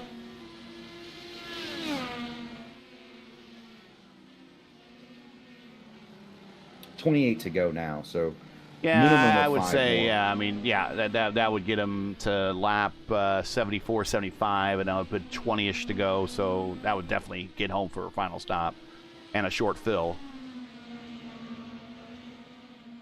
Here's weather update. Let's get the track map off there. There we go.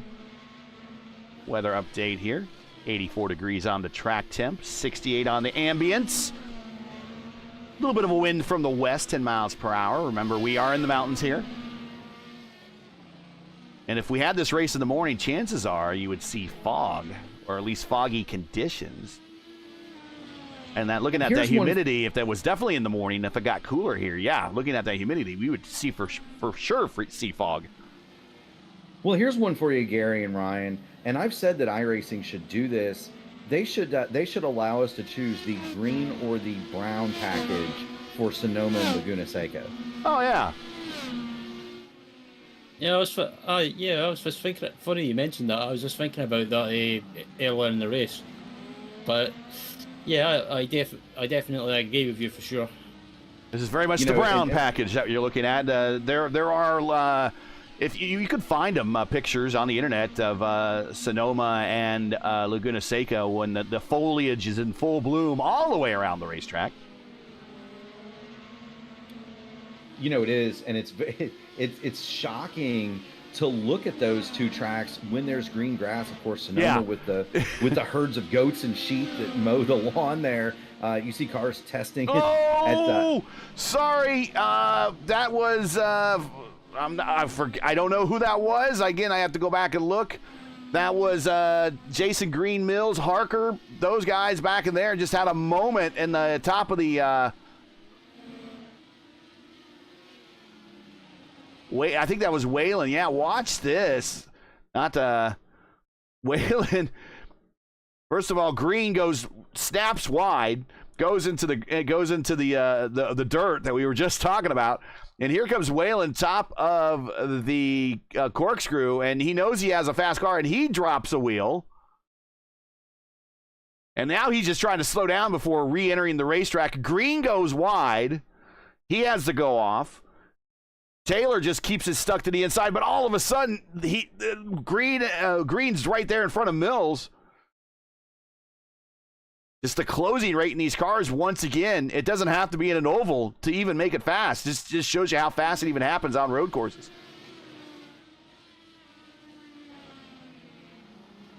Yeah, that was lucky that it ended up being a bigger accident into the corkscrew, because if that happened, that would have been, it would have been a big one. But thankfully, everyone was had good reactions and managed to get away, get back on track. Berryman did get it within about a second and a half of Munoz, but Munoz has been able to pull back away. Munoz was involved in traffic. Berryman was able to close the gap, and actually if Berryman can get around, that is Max Bartel right behind him, or right in front of him. He would be in direct contact once again with the leader.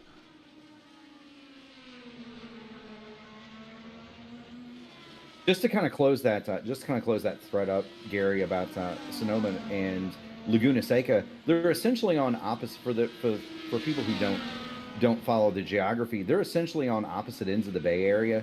Laguna Seca at the very bottom, Monterey at the very southern edge. Monterey is down in the Monterey Bay.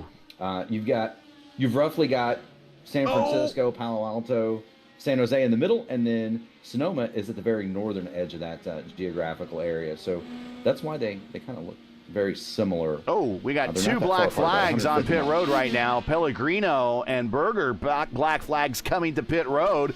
And then we watch Bartel go wide through turn 10 and rejoin the racetrack right in front of Berryman, in the neighborhood of Berryman. Berryman gets by now. Berryman is now even further because it was just a bit of a moment for Berryman, so he had to lit up, and now Munoz has a 4.7 second lead over Berryman. Munoz, your leader, just pulling away. Yeah, he's got the boots to it, Gary. 24 laps to go. So final pit stops now anytime.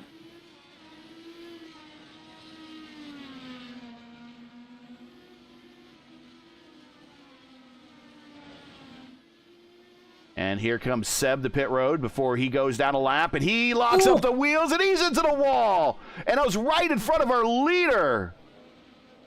Oh, that was Seb's trying to straighten the car out.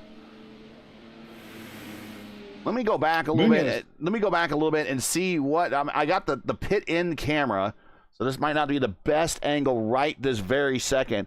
But here is, we'll go on Seb, and Seb's just, I see the leaders coming. I'm trying to lock up, get locked down here, and then he just kisses the inside wall, loses the right front wing plane, and now he needs to back up. But here comes cars behind him.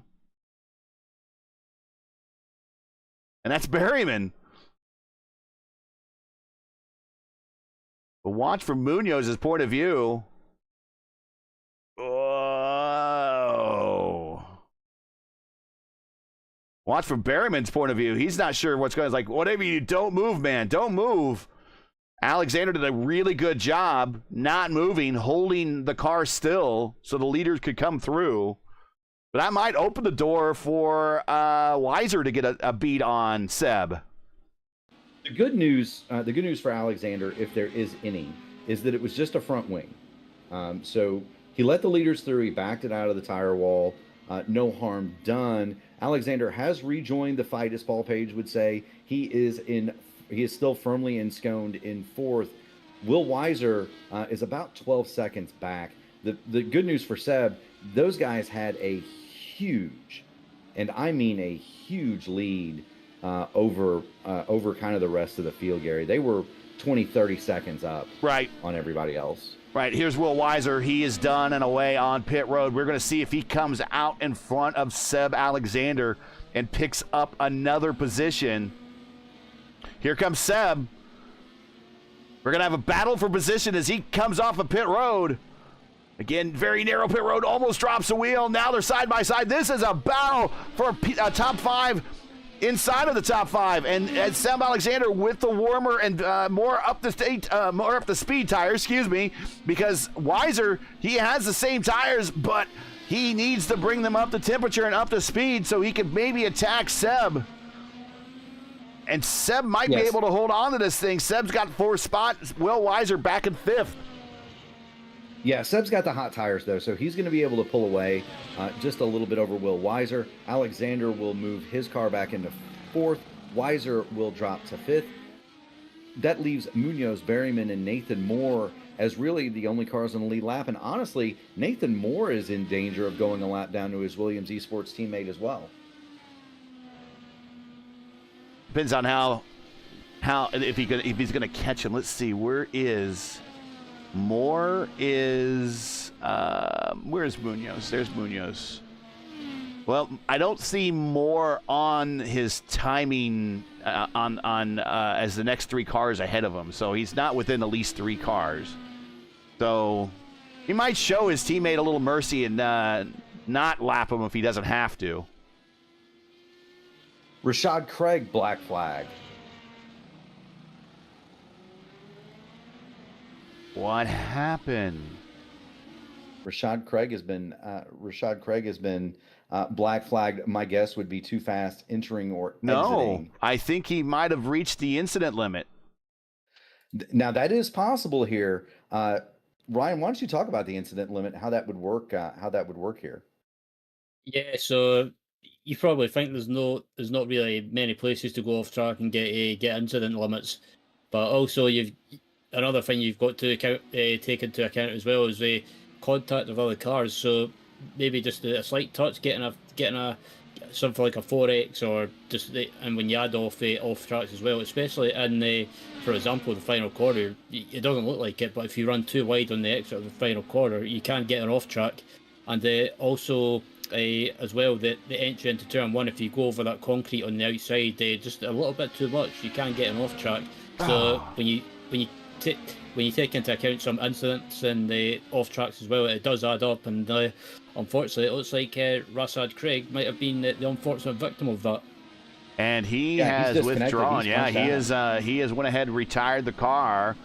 So a lot of drivers behind him are going to be picking up a free spot. But Rashad Craig, one of our drivers on the right around the top 5 all day today, unfortunately, is going to retire early. Ooh. And watching Berryman, that is Harker. They got around. Harker lifted a little bit to kind of let Berryman by, and Berryman caught him very, very quickly in a very fast portion of the racetrack. So shaking up the top 10 a little bit. We'll give you an update now as final pit stops are all complete for everybody. And once again, if you're just joining us, you're watching P1's coverage of the IS Saturday Top Split presented by 4D Racewear, coming to you from Laguna Seca, where Jaden Munoz has really dominated this day, led from the get-go, currently leads now with 19 laps to go. Thanks for joining us. Make sure to smash that like button. Subscribe to the channel so you don't miss it on the next race. The next race for us is in 2 weeks on Saturday, August 9th at 2 p.m. Eastern Time as the series heads to the Rose City and Portland International Raceway for the very first time. You get only one chance, everybody, to see a first race and to see an inaugural race. So make sure to check it out. Plus, there's a very high possibility this could be a first ever rain race in the series. So don't miss the action. Again, coverage starts at 2 p.m. Eastern on the 9th. Make a note of it and don't miss out. 4D Racewear is today's sponsor of today's broadcast. Check out their line of made-for-sim racing gloves, shoes, and apparel. Visit them today at 4dracewear.com or click on the link in the description. Make sure to check them out at the Sim Gaming Expo, September 5th through 7th in Schaumburg, Illinois. Go to simgamingexpo.com to learn more information about that. In December, P1 Broadcasting becomes a primetime home for Happy Hour at the Brickyard, your nightly destination for all the action leading up to the prestigious PRI Hoosier 500. A lot of these drivers in the lineup. In fact, I'd probably expect to see Munoz, Berryman, and more in the lineup, as well as Seb Alexander trying to make an attempt for that lineup in December for the PRI Hoosier 500. The last kiss of the bricks in 2025 is going to start right here on P1. The countdown is on, so pucker up and don't miss a second of the action. Like, share, and subscribe to stay locked in. And we will see you in the last big IndyCar race of the calendar year at the Brickyard in December for the PRI Hoosier 500. All right, now we got all that out of the way. Munoz is your leader. Berryman second, Moores in third. Those are the only 3 cars on the lead lap. Seb Alexander in fourth. Will Weiser in fifth. Fluginger in sixth. Bruteau seventh. Edwards in eighth. Kahn in ninth. And Menino cracks the top 10. Also on the border of the top 10. Needs a little help in order to get there. Taylor Mills up 12 spots, but trapped as being, well, now the second car 2 laps down as Menino just gets passed by our leader. So if something happens to Menino or one of the cars ahead of Menino, Taylor Mills can have themselves a good day and get into the top 10. Taylor started back in 23rd. Will Weiser, our biggest gainer today, started in 22nd right next to them. And he is up 17 spots. Okay, bills paid. Everybody we need to talk about has been mentioned. 17 to go. What else we want to talk about? This has been a long race. Predictions for the real life IndyCar race tomorrow. Alex Palou.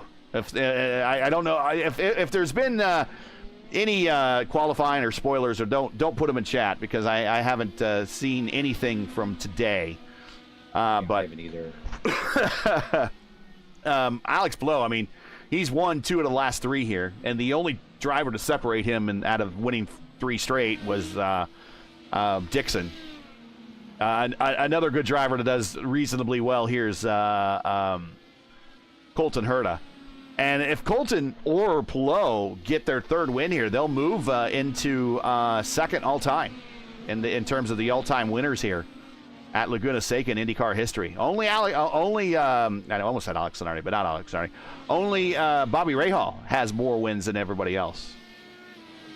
He got those very early in his career, very early 80s, back in the old configuration. And again, if you're not sure, and I can show you, I'll bring up the track map here, and then I'll draw it in. The old configuration used to come down here and then go like that. So none of this stuff here was a part of the racetrack. So it was like kind of one big oval, except with the turn here, kind of turn here, turn here, turn here. I mean, it wasn't really. Well, I would say back in the day, Murph, it wasn't a horribly technical race course. They've since made it more technical. Yeah, it went from being one of the least technical tracks to one of the most, given that infield section. The other bit, you know, the old configuration would kind of remind you of the Caesar's Palace circuit after IndyCar took it over. We've got Alain Berteau is around. Logan Edwards is through, by the way.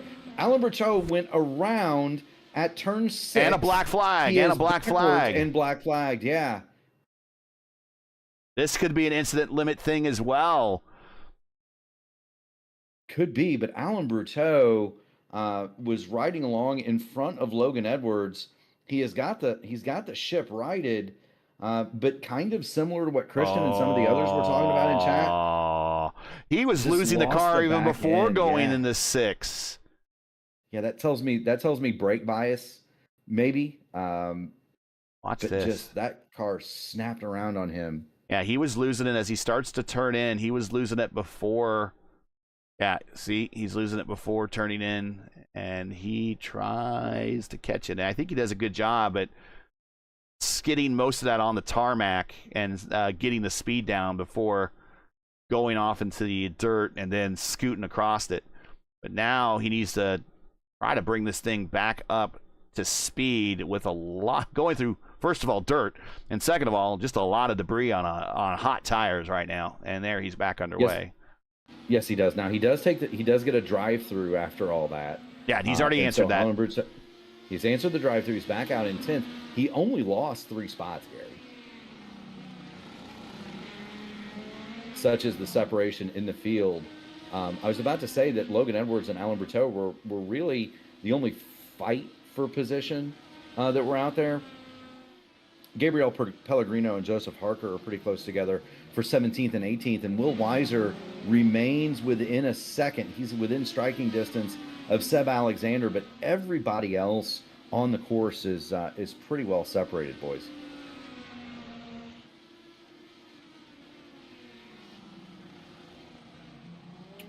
Do want to thank everybody for tuning in, by the way. If you haven't already done so, make sure you smash the like button on the video, ring the bell, subscribe to the P1 Broadcasting Network, and be notified of all of our future iRacing broadcasts, Gary. We got a bunch of them coming up. Tomorrow night, you've got what, the Dark Horse Series?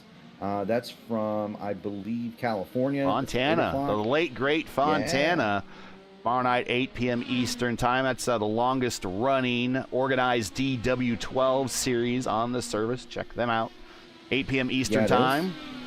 Monday night, Jacob Collins and I are going to have this very car at Chicagoland. Ooh. How much are you looking forward to seeing that? Open setups at Chicagoland, Mike. Oh, Pellegrino goes wide. Harker goes to the inside. And again, there's that turn 6 coming out to bite somebody. You missed just the apex just a little bit. And you're driving off into the, well, I almost said grass, but you're driving off into the dirt. Yeah, you're off in the kitty litter. So now that means the only real battle for position on the racetrack is Seb Alexander 4th. Will Weiser is just under a second behind him. Oh, he's catching. Alexander and he has Harker right. Yeah. Seb, yeah, he has Harker trying to get out of the way.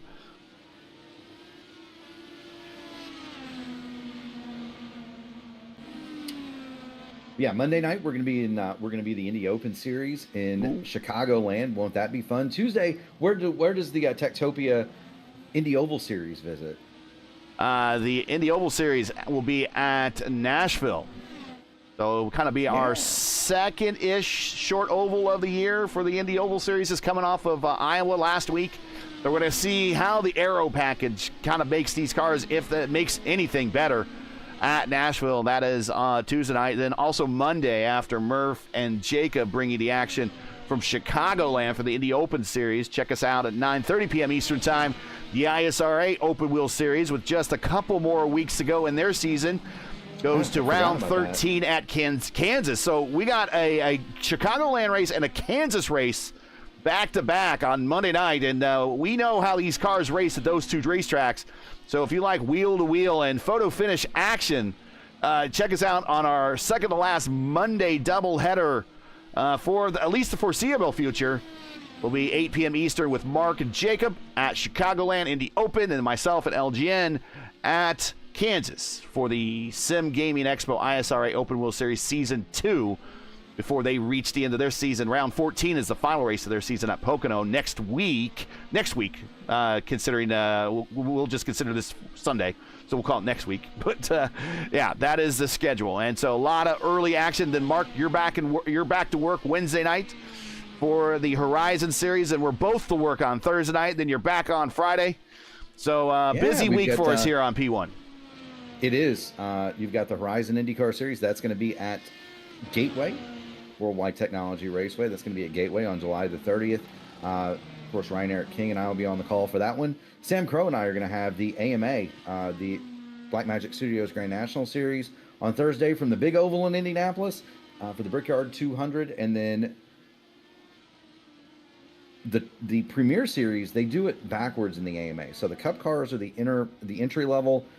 Xfinity is the middle. Trucks are the top flight, and the trucks will be at Indianapolis Raceway Park. Yeah, IRP Friday night. So the Bull will go from the biggest, one of the biggest, most storied speedways on the planet to the Bull Ring right down the street between Thursday and Friday. Sam Crow and I will have both of those 8:20 pre-race, 8:35 starts.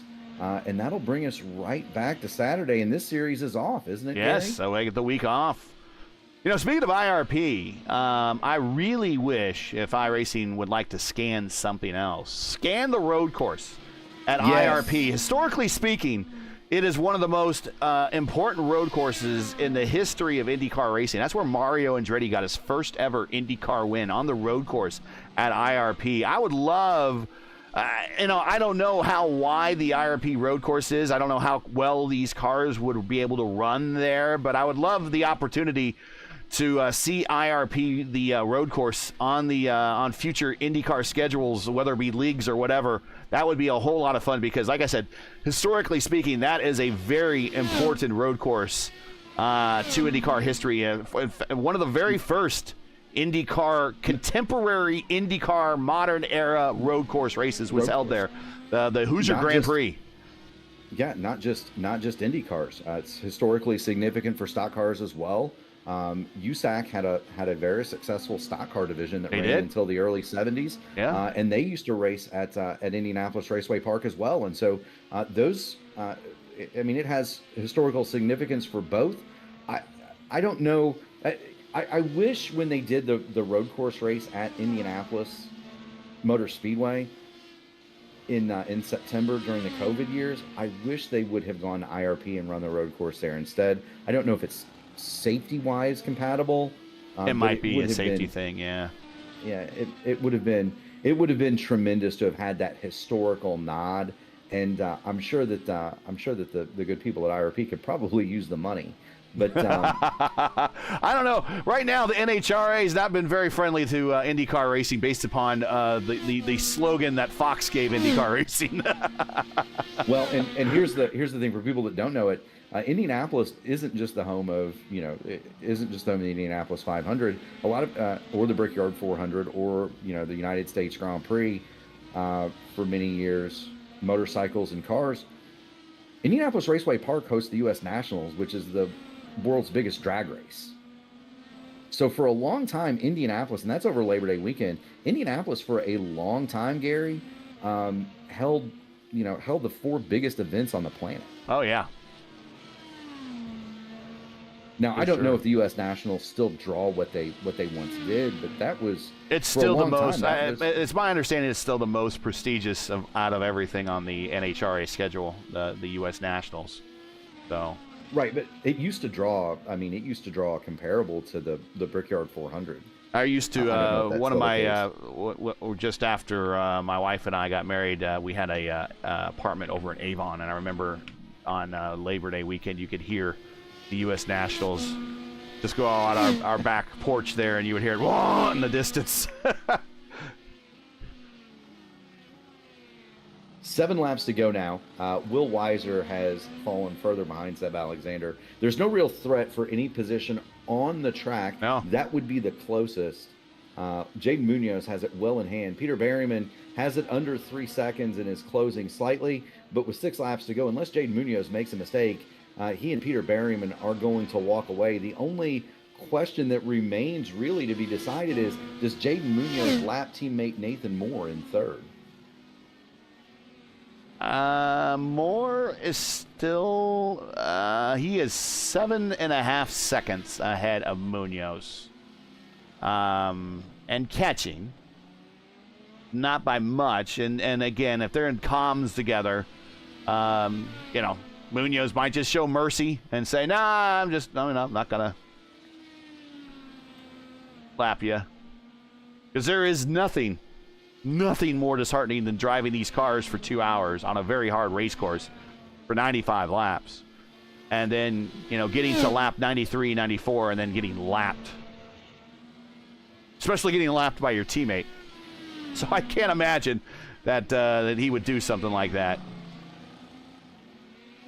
The teammate cooperation in IndyCar racing is a lot different, especially if you're watching from Europe and you're more used to the Formula One standard of your racing is your teammate is your worst enemy, not even your best friend. In IndyCar racing, your teammate is your best friend.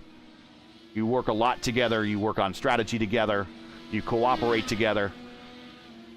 And a lot of the dirty games you see teammates play in Formula One is not necessarily played in IndyCar racing.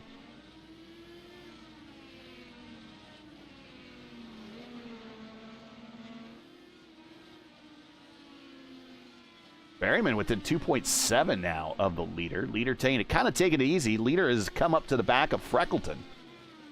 The Munoz trying to run down, or Berryman trying to run down Munoz.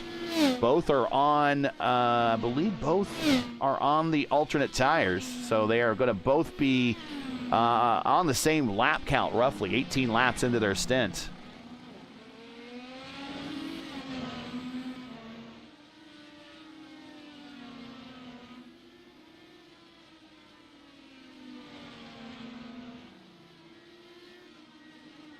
That beeping you hear in the background, if you heard it, it's car entering pit road.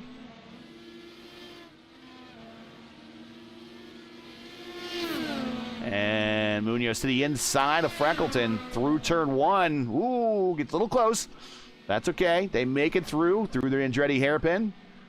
And now that is one less car that he needs to worry about right now. Can act as a little bit of a buffer for Berryman. 4 to go here at Laguna Seca. Site of, for many, many years, this is the final race on the IndyCar calendar. This is where many champions have been crowned. The Andrettis, the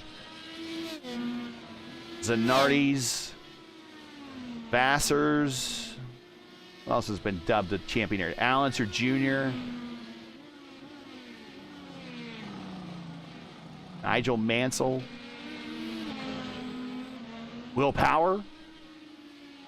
This is Will Power got the all-time pole record right here. This was a long time the side of the final race on the series championship. Many champions have been crowned here. Coming to 3 to go, and Berryman now 2 cars in front of him. That is Freckleton, that is Pellegrino.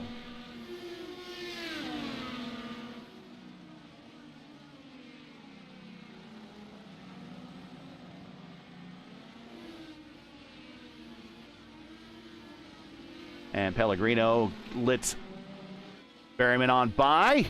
So with 3 to go, our leaders are in direct contact with one another.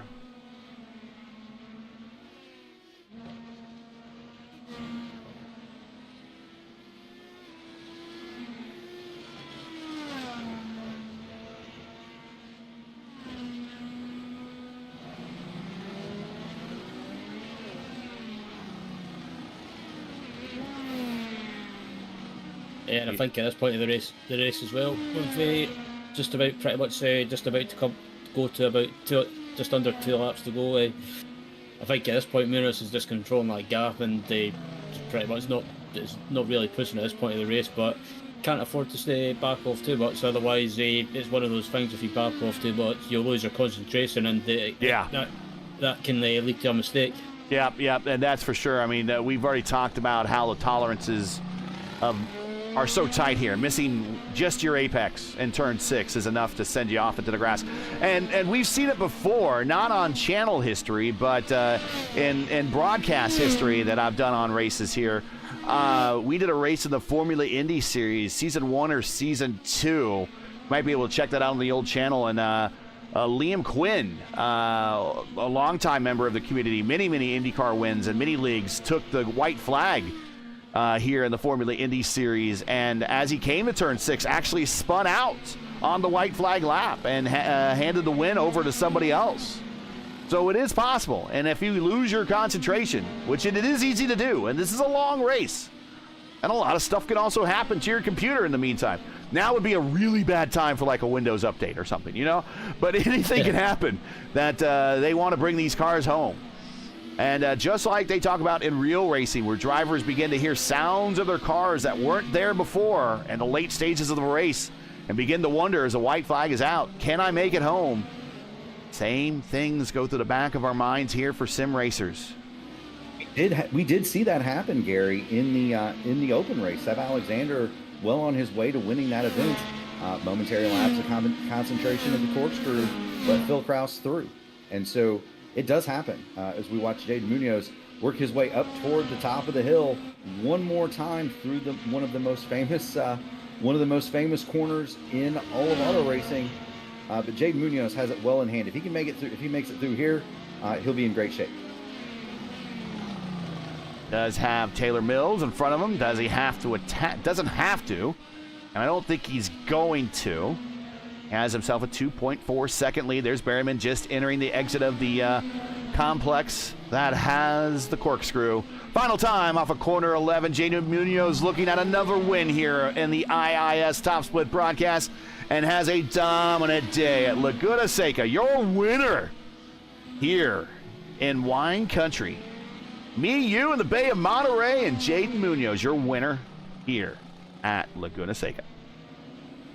And how about Nathan Moore? He's going to have to go all the way around one more time. He finished, the interval was 1 minute and 1 second, so Munoz was nearly 2 in.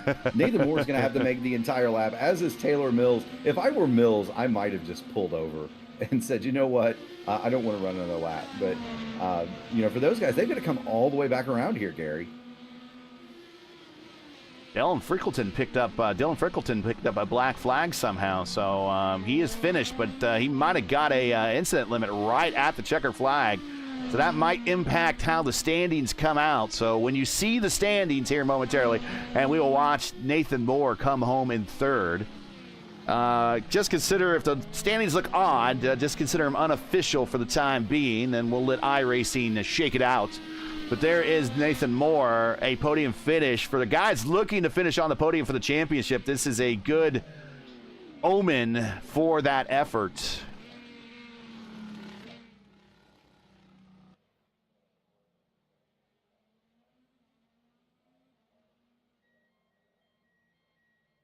It is indeed, and everybody has now crossed the line. Logan Edwards was the last to do so, but we have, good grief, we have 19 finishers, Gary. How about Not bad. We started with 25.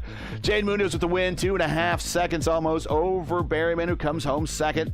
Nathan Moore in third. In fact, the top 3 cars, that's kind of how they started, and that's exactly how they finished. Top 3 drivers in iRating, 1, 2, and 3. Finish 1, 2, and 3. That is your podium right there. Seb Alexander comes home in fourth. He'll have himself a nice little iRating bump here with a 4th place finish for the 12th ranked driver. Will Weiser, he's going to have himself a nice little payday as well in the iRating. He comes home in 5th, up 17 spots, and he's going to be your Luis Gonzalez Nunez driver of the race, more than likely. What a race for him. Top 5, Flukinger in 6th, Edwards in 7th, Kahn in 8th, Menando in 9th, and Alan Bruteau. Not the finish he was looking for, but he does get another top 10 out of the deal. Now, does he hold on to his 2nd spot in the points? We'll see, because Nathan Moore was behind him, and Nathan is getting a better finish and a strength of field race that's stronger. So we'll see how these points shake out here in a little bit. Moving on to the next group, Taylor Mills, 11th. Taylor, good run for TMR, and the TM and TMR finishes 12 spots better where they started in 23rd to 11th. Jason Green in 12th, Freckleton in 13th. So doesn't look like there's any odd penalty there for that last black flag. I think this is official now. Bartel in 14th, Bay 15th, Whalen, Boolin, Harker, Pellegrino, and Rashad Craig, your top 20. And then finishing out the remainder of this 25-card field, we got Berger, Busher, Bott, Dory, and San Marino, or San Minto. I'm going to just call him Ignacio. He comes home at 25th. I am again. Ignacio, I apologize for butchering your last name. Feel free to DM me the proper way, and I will make it up to you, I promise. It's like insult to injury. I can't say your name, and you finish 25th. It's like, you know, that's a bad day. All right.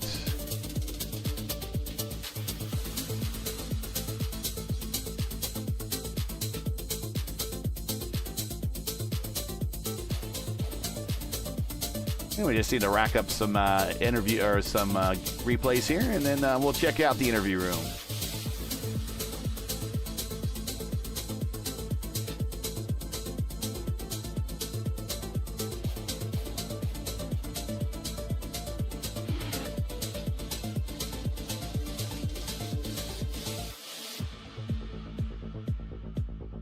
All right.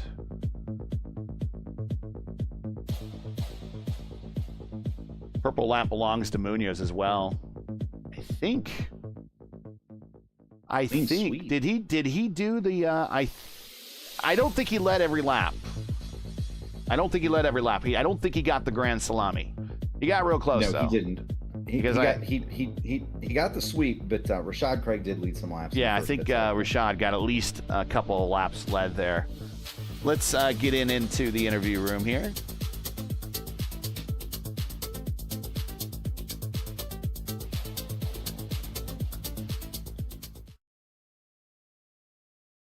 If anyone here would like to talk to us.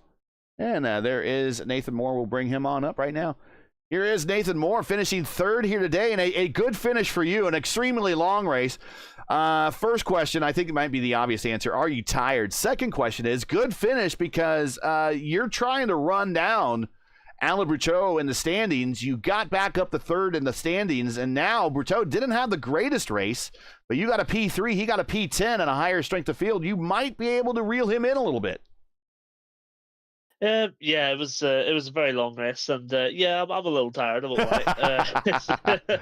It's an exhausting one at Laguna for sure, but a lot of fun though. And yeah, it was a lonely race for me. I knew coming in after yesterday's time slot as well that Jaden and Peter were just going to be in a league of their own. So it was a case of, can I be the best of the rest? Can I get third? And yeah, just kept it clean, no mistakes, and yeah, hopefully that shoots me up the standings a little bit. It did take a few weeks break, so I missed a few rounds, but yeah, nice to come back to the IndyCar iRacing series, and yeah, bit slow compared to the top two in terms of pace, but feel like I maximized the result today. Murph, you got any questions for our P3 here today? No, I didn't, Nathan. It's good to see you. You're a very familiar face to those of us who are involved in the Monday night Indy Fix or Monday night Indy Open Top Split. Compare this race to one of those where it's where these are twice as long, and does it get boring at times with the field as spread out as it is, or do you have to be extremely on top of everything all the time and no time to daydream? Yeah, I think exactly that. I think you've got to remain focused at all times, especially at a track like Laguna. Especially say, for example, the kink just before the corkscrew, any of those corners, you misjudge slightly, and race is over. So, Yep. Yeah, even though I was running by myself for majority of the race, one lapse in concentration and day's Yeah. over. So I go in with a different mindset slightly to these races, where it's a bit long. You can sort of, pace yourself a little bit, get into the rhythm. while on the Monday nights, you've got to be at it from the word go. And yeah, maybe I'll make a return to some of those races. It's just not very time friendly for me, those races. So it's one in the morning, I believe. So but I'll Oh, do you don't both. have to get up for work the next day, do you? Come on. No, We we're, all we I all might, wish sim racing would pay the bills, but it doesn't.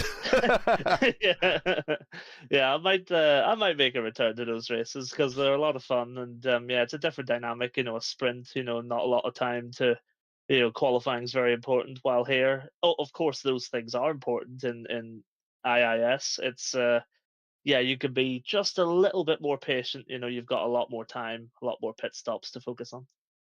Last thing before we let you go, get to the shout outs. Really, I'm trying to. You got another top 5 finish here.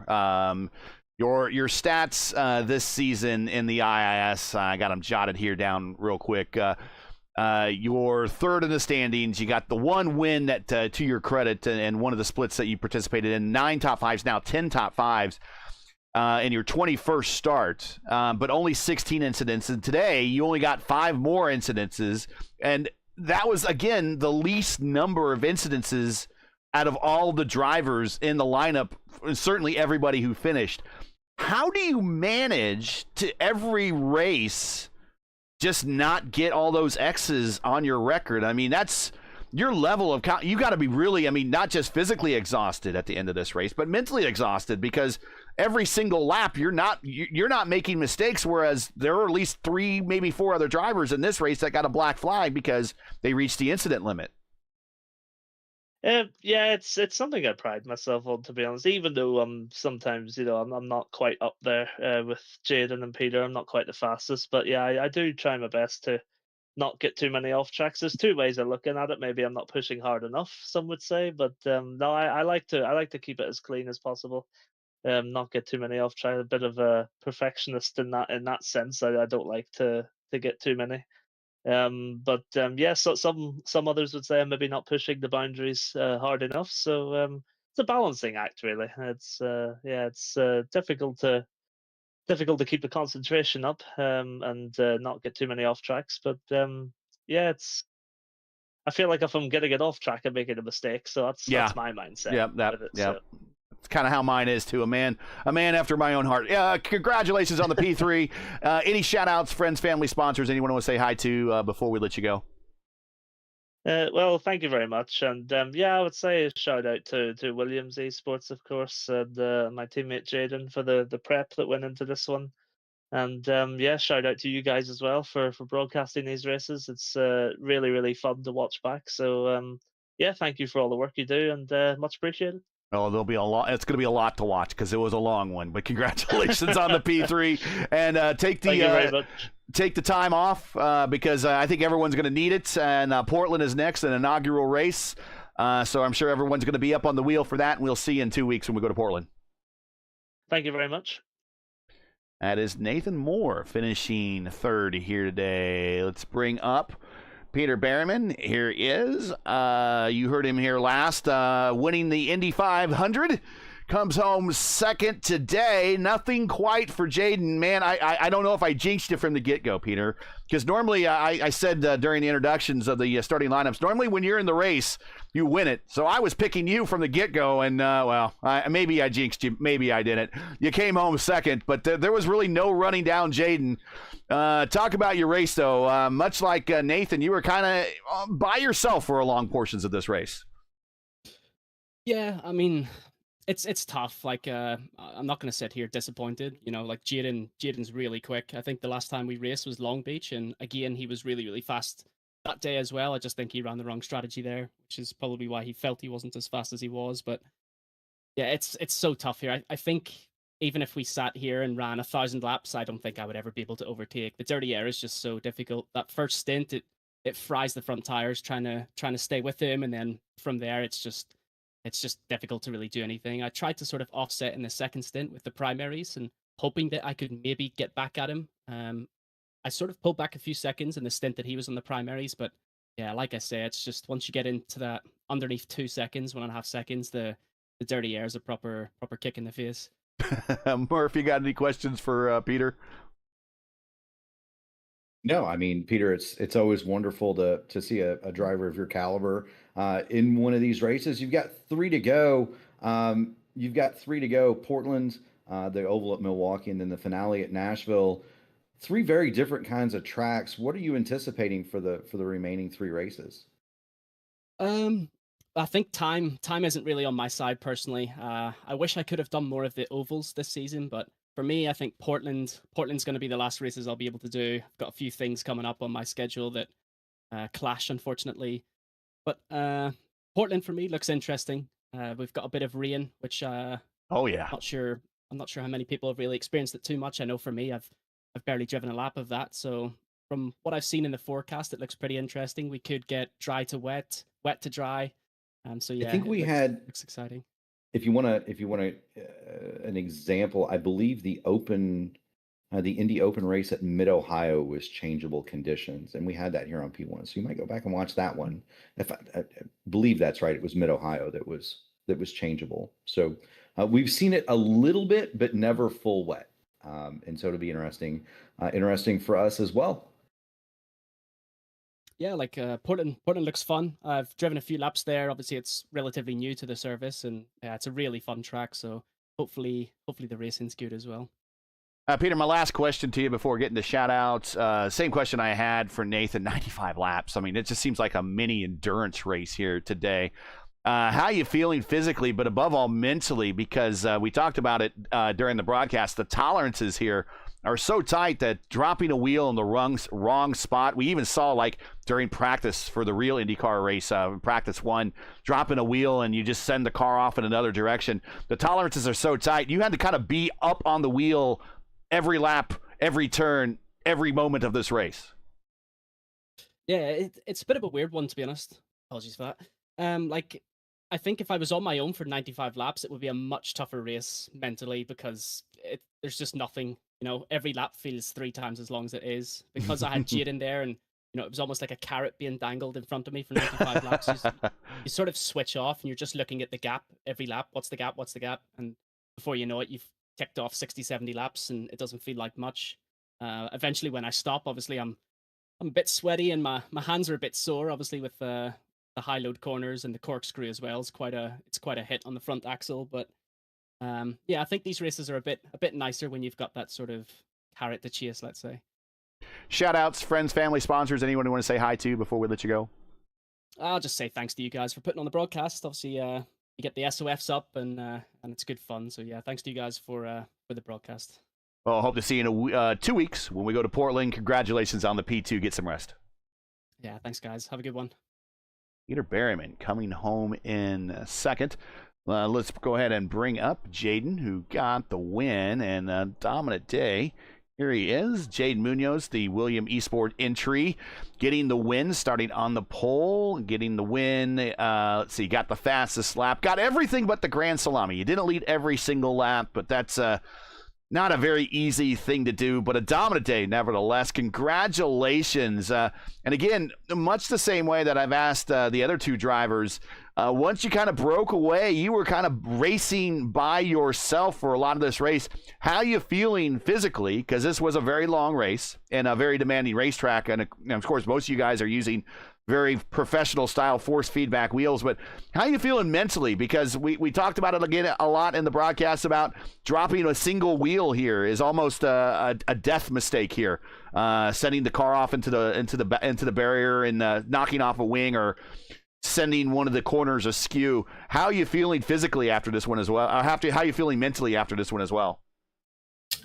Yeah, I mean, it was a pretty tough race, mentally and physically. Just pretty much trying to manage the gap to Peter the entire race for pretty much almost 2 hours. So yeah, it's not easy. And yeah, to be consistent over 1.5 hours like this is tough. Yesterday I had a spin while leading early in the race, so like at that point my mentality was like I need to like push harder than I think. So that kind of drained me. My brain yesterday. So yesterday it was a really tough race, but for this one it was a little bit easier. I could kind of manage the gap. I was being a little bit safe at the corkscrew because that's where I spun yesterday. But yeah, I mean, it was a tough race for sure. Murph, you got any questions for our winner? Yeah, Jaden. Thank you so much for joining us here in the booth. I do want to ask, was there ever a time where it was in doubt for you, maybe around a lapper or something where things didn't quite go exactly as planned, or was it pretty much in good shape from the green lights? I think there was a couple moments. I got stuck behind one of the lap cars while I was on the prime stint, and I think it was someone that he was on like new alternates, so it was kind of an awkward situation. And I was pretty much stuck behind the guy for like maybe three, 4 laps, and maybe lost me almost 2 seconds. And Peter was cashing big time, so and he was on the alternate tire, so I was pretty worried at that point. Like without that, it would have been a lot easier, but I had to for sure keep pushing from then on. And yeah, Peter was pretty fast at the end as well, so I had to keep pushing. Last question before we get to shout outs. We're going to see any more this season. I know that right now there's no word on if the Pro Series, what is happening there, if it's returning or not. But of course, what could end up on the schedule for the Pro Series could be, of course, any one of these tracks coming up on the remainder of the season, because they are a part of the traditional IndyCar calendar. Are we going to see you on any more of these races coming up at Portland, at Milwaukee, at Nashville, or are your appearances rather limited? I was thinking about it, but I think I need to take a break. After 95 laps today, I'm sure you feel that way for sure. we all do that from time to time, right? Yeah, for sure. I'll probably take a break for the rest of the season, and hopefully the Pro Series does return. I'm not sure exactly what current situation is, but I really do hope it comes back, and because I think it's one of the best series on iRacing for sure. Mm-hmm. Well, any shout outs, friends, family, sponsors, anyone who wants to say hi to? Big win here today. Led all but one lap, actually. Yeah. 1 lap, wow. Okay. Yeah, I would like to thank my team, Williams Sim Racing, and my teammate Nathan for practicing with me this week and doing the races.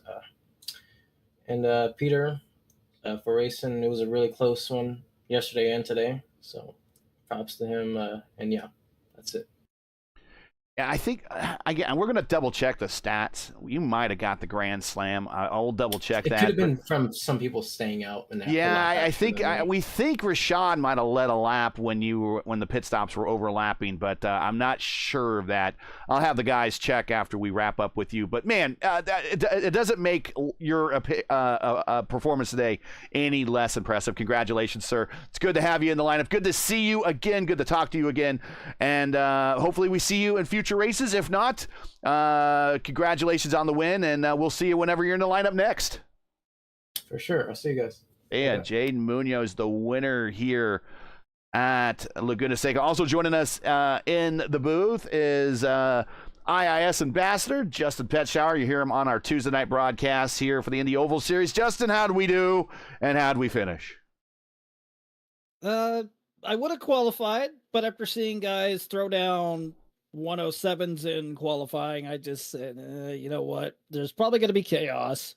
Surprisingly, there wasn't. I started 22nd, finished 11th. It was a somewhat uneventful race. The only type of events that were happening in our race, guys, we're not going off-roading here. Y'all threw the kitty litter on the track a little too much. But that's the fun of Laguna Seca. Other than that, I am going to go, once I'm done with the interview here, let alone streaming from my point of view from Split 2, I'm going to go put an ice pack on my hand because it don't get me wrong, 95 laps is fun. It's a workout, but oh man, going through some of the curves, especially right up going towards Ray Hall straight before you get to the corkscrew, you hit that turtle just the wrong way, and it will it'll make your hands, whether it be your left or right hand, go, dude, what the hell are you doing? But other than that, lucky to have survived. I'm actually glad I get to enjoy what's essentially our final week off of the season next week before we go to Portland, Milwaukee, and then Nashville. Yeah. So it's going to be a nice week off to basically catch up on some stuff and what have you. Other than that, it was a fun race. Congrats to Cameron Dick, who took the win in my split, and Ty Quilla, well done on podium. Even though he said he threw it away, he threw the chance at the win away. That's a bummer. We'll have to talk to Ty about that. But all right, that is the second split report. Final thoughts. We'll start with Ryan. Murph, can you check to see what the lap leader count was for Munoz? I think he led them all but one. I just want to confirm that. I don't want to take away the Grand Slam from somebody when in fact they earned it. So if you could check that out. But before we get to finishing up with you, Murph, let's talk with Ryan first. Ryan, final thoughts here from Laguna Seca, our mini endurance race on the calendar. This probably is our longest race of the season time-wise, probably outside of Gateway, which is actually our longest race of the season, because keep in mind Indianapolis is only 500K earlier in the season. But we got through this one. Now we head off to Portland for the first time ever, but a very again, it sounds like everybody that is kind of exhausted, and it's good to have this one over here at Laguna Seca for yet another season here in the IIS. Ryan. Yeah, I'm not surprised that people are physically drained or even in pain, as well, as Justin just alluded to, because Laguna Seca is a physical track, just because there's not really many straights to have a break, and you're constantly turning either left or right. So, and plus you've got the some of the bumps, especially in the corkscrew. So, and if you're on a direct drive wheel, it makes it even worse. But yeah, I thought it was a great race, and there wasn't as many incidents or accidents as I thought there would be. But once it spread out, it was actually really clean. And Jaden Munoz showing why he's for me, one of the best in IndyCar, and showing why he's one of or probably one of those drivers that's always worth watching on iRacing, because he's super talented and took a well-deserved win, and Berryman and Moore rounded out the podium as well to take a great result. And hopefully the Pro Series for the IndyCar does come back, because it's it'll be good to see how people get on in that if it does come back. Yeah, again, I'll echo what you had to say about everyone's racecraft in this particular split. 25 cars took the green flag, and 19 cars took the checkered. So very little attrition here at Laguna Seca. Mark, man, thanks for being here. I know it's a busy day for you. You had to borrow the Hello Kitty headset from the kid in order to call the race. So we want to thank the kid, first of all, for allowing you to do that. Now, next up for you is getting in the car, heading down to Indianapolis to go see the Brickyard in the fine confines of air conditioning in one of the Holman suites on the main straightaway. But thanks for being here, man. I really appreciate it. Good to have you, and also for calling the Open Series. Thoughts? You saw a lot of laps this week here at Laguna Seca. What are your thoughts coming out of this week here? You saw, 120 laps of racing, almost 150 laps here of racing here at Laguna Seca. I bet you're tired of it. I could watch good racing all day long, Gary. Jaden Munoz did lead every lap. Is credited with leading every lap. Peter Berryman is credited with running second in for every lap. Rashad Craig was classified as third for one lap, and I believe that he was scored as the leader for part of that lap, but then he came to pit lane. But he came never to pit crossed the lane start and finish line as the but never leader. crossed the finish line Okay. as the leader. Yeah. So Rashad Craig was the only person who was able to break up that Munoz, Berryman, Moore party, and that's a huge thing. You know, people will look at this result and say, oh, you know, Jaden Munoz and Peter Berryman dominated the second Williams sim racing, the second Williams sim driver finished third. Those cars were absolutely rampant and dominant, but give credit where credit is due. Rashad Craig and Seb Alexander were up. They were up at the front, and they were clearly the best of the rest. Will Weiser, who says you can't pass at Laguna Seca? Will Weiser made up what, 20 spots, 21 spots, something 17 incredible. spots improved from where he started at 22nd to finished 5th. Yeah, Taylor Mills made up a ton of spots. I mean, there were cars that were passing for position on the racetrack, and that's kind of what I try to do is, you know, if you've got somebody at the front like Jaden Munoz or a Peter Berryman who are clearly superior to everybody else, it's not just about showing them circulate by themselves. And there were some great battles throughout the field here at Laguna Seca today, and so that's what I take away from it, comers and goers. And I am super excited to have been in the booth with you. I might have to do this more often, but it was an awesome time, Gary. Thanks for having me. Thanks to 40 Racewear for putting this on.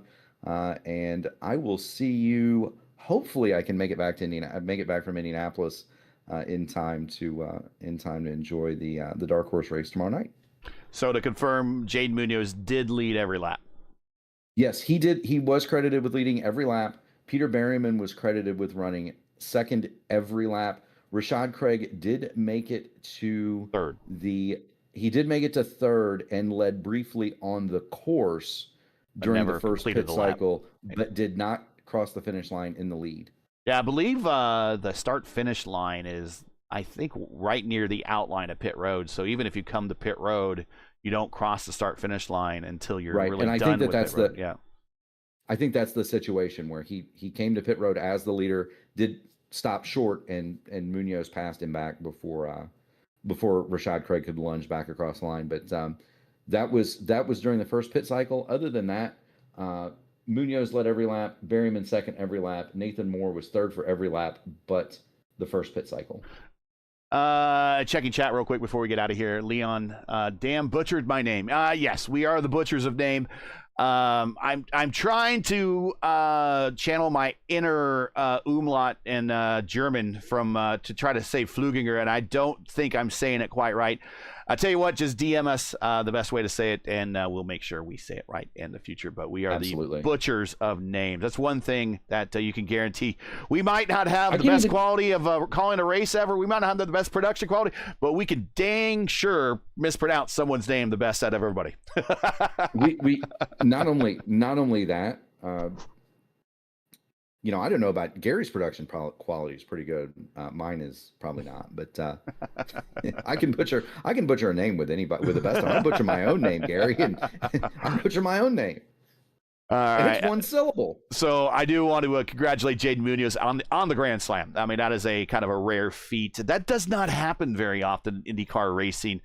I was asking on Twitter, Hickey, who kind of follows a lot of statistics and does his own statistic tracking on IndyCar for IndyCar on Twitter, and I asked him who has done the last time has done the Grand Slam.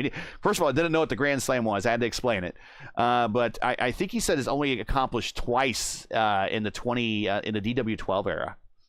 So it does not happen very often. So congratulations on Jaden Munoz for doing something truly unique that doesn't happen very often at all in IndyCar racing, getting the Grand Salami. So the Grand Slam is leading all the laps, winning the race, getting the pole, and having the fastest lap. It's more of a Formula One type of thing, but I like to track that stat in IndyCar because it's truly more unique in terms of more rare on the IndyCar side of things, and it is in the higher forms of open wheel with Formula One that it doesn't happen at all. So when it does happen, you want to shout it out.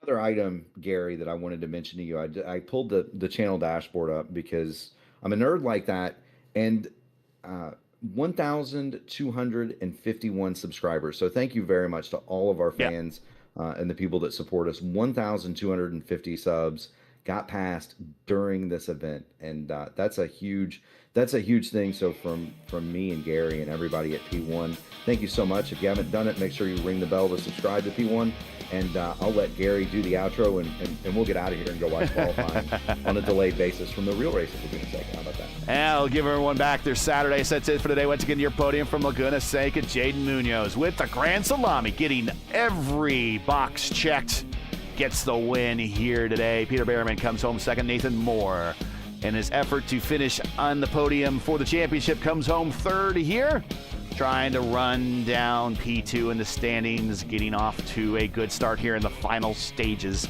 of this 2025 IIS season. Join us again in 2 weeks on Saturday, August 9th at 2 p.m. Eastern Time for round 14 of the 2025 campaigns. The teams and drivers head to Portland for the very first time. Coverage starts at 2 p.m. Eastern Time. Again, that's 2:00 p.m. Eastern. And as always, for the correct broadcast time in your area, you can find everything right here at YouTube at youtube.com/@P1 Broadcasting. Hey, we love bringing these races to you, but not easy. Require time and money to produce. If you share our passion for the sport of IndyCar and have enjoyed our coverage of the IndyCar iRacing Series, please take time to visit our GoFundMe page. The link is in the description, and donate to our 2025 broadcast fund. We realize times are tough, so any contribution would be greatly appreciated. We thank you for watching and make us part of your YouTube viewing during NTT IndyCar race weeks whenever that happens. Now, as you know, the YouTube algorithm game is not easy, so please help support P1 with the weekly grind. Leave a comment below. Let us know your thought on today's race. And if you enjoyed today's coverage, support us by smashing like in the video. If you're new, click subscribe. And while you got to hit the bell for weekly reminders so you miss out on more of P1's other iRacing programming, including our IndyCar doubleheader Mondays, which conclude and actually continue and then conclude here in the next 2 weeks. Catch Murph and Jacob Collins with the call of the iRacing Indy Open Series on Monday nights, and then at 8 p.m. Eastern, and then follow that with LGN and myself bringing you the stretch run of Season 2 of the Sim Gaming Expo ISRA Open World Series at 9:35 p.m. Eastern. If you like IndyCar racing, and we know you do because you're still watching this one, frankly, make P1 your home on Monday nights for the next 2 weeks. P1 IndyCar iRacing Series Saturday Top Split coverage is presented to you by 4D Racewear. Check out their line of made for sim racing gloves, shoes, and apparel. Visit them today at 4dracewear.com. Links are in the description. Also, check them out September 5th through 7th in Schaumburg, Illinois, the Sim Gaming Expo. Go to simgamingexpo.com to get your tickets today. You can see 4D and a bunch of us there as well in Schaumburg in September. Track cams for this race are provided by Whiplash Sim Cams. Get the most out of your iRacing experience with Whiplash. To learn more about Whiplash, like them on Facebook. You can follow on X and Instagram. All the links you need to learn more are in the description. For business inquiries or to learn more about P1 and what we do, you can like us on Facebook. You can follow us on X and Instagram. And all the links we have associated with us, you can found on Linktree. All the links you need to get to those are in the description. So for El Patron and Tony Estrada, who is conveniently working this weekend, Ryan Skywalker, Mark Murphy, and everyone else here at P1 and 4D Racewear, I'm Gary Gotzo saying all thanks for watching, and all of our men and women serving in the military and as first responders. Godspeed, God bless, and come home safe. Make sure to catch the real stars and cars of the NTT IndyCar Series this Sunday at 3 p.m. Eastern Time. Remember, it's a West Coast race, 3 p.m. Eastern Time for the Java House. I want to thank them for their money, man. There's a new sponsor, Grand Prix of Monterey. Follow all the action on your local Fox affiliate, on the Fox app, or on the IndyCar Live app if you're outside of America. Just join Mark Janes and the gang on IndyCar Radio on Sirius XM Channel 215. Be sure to check your local listings for the correct broadcast times and station in your area. You can catch us again in 2 weeks, Saturday, August 9th at 2 p.m. Eastern Time in Portland for the next race of the IndyCar iRacing Series Saturday Top Split right here on P1. Enjoy the IndyCar race, everybody. Have a great Saturday and great weekend. We'll see you in 2 weeks.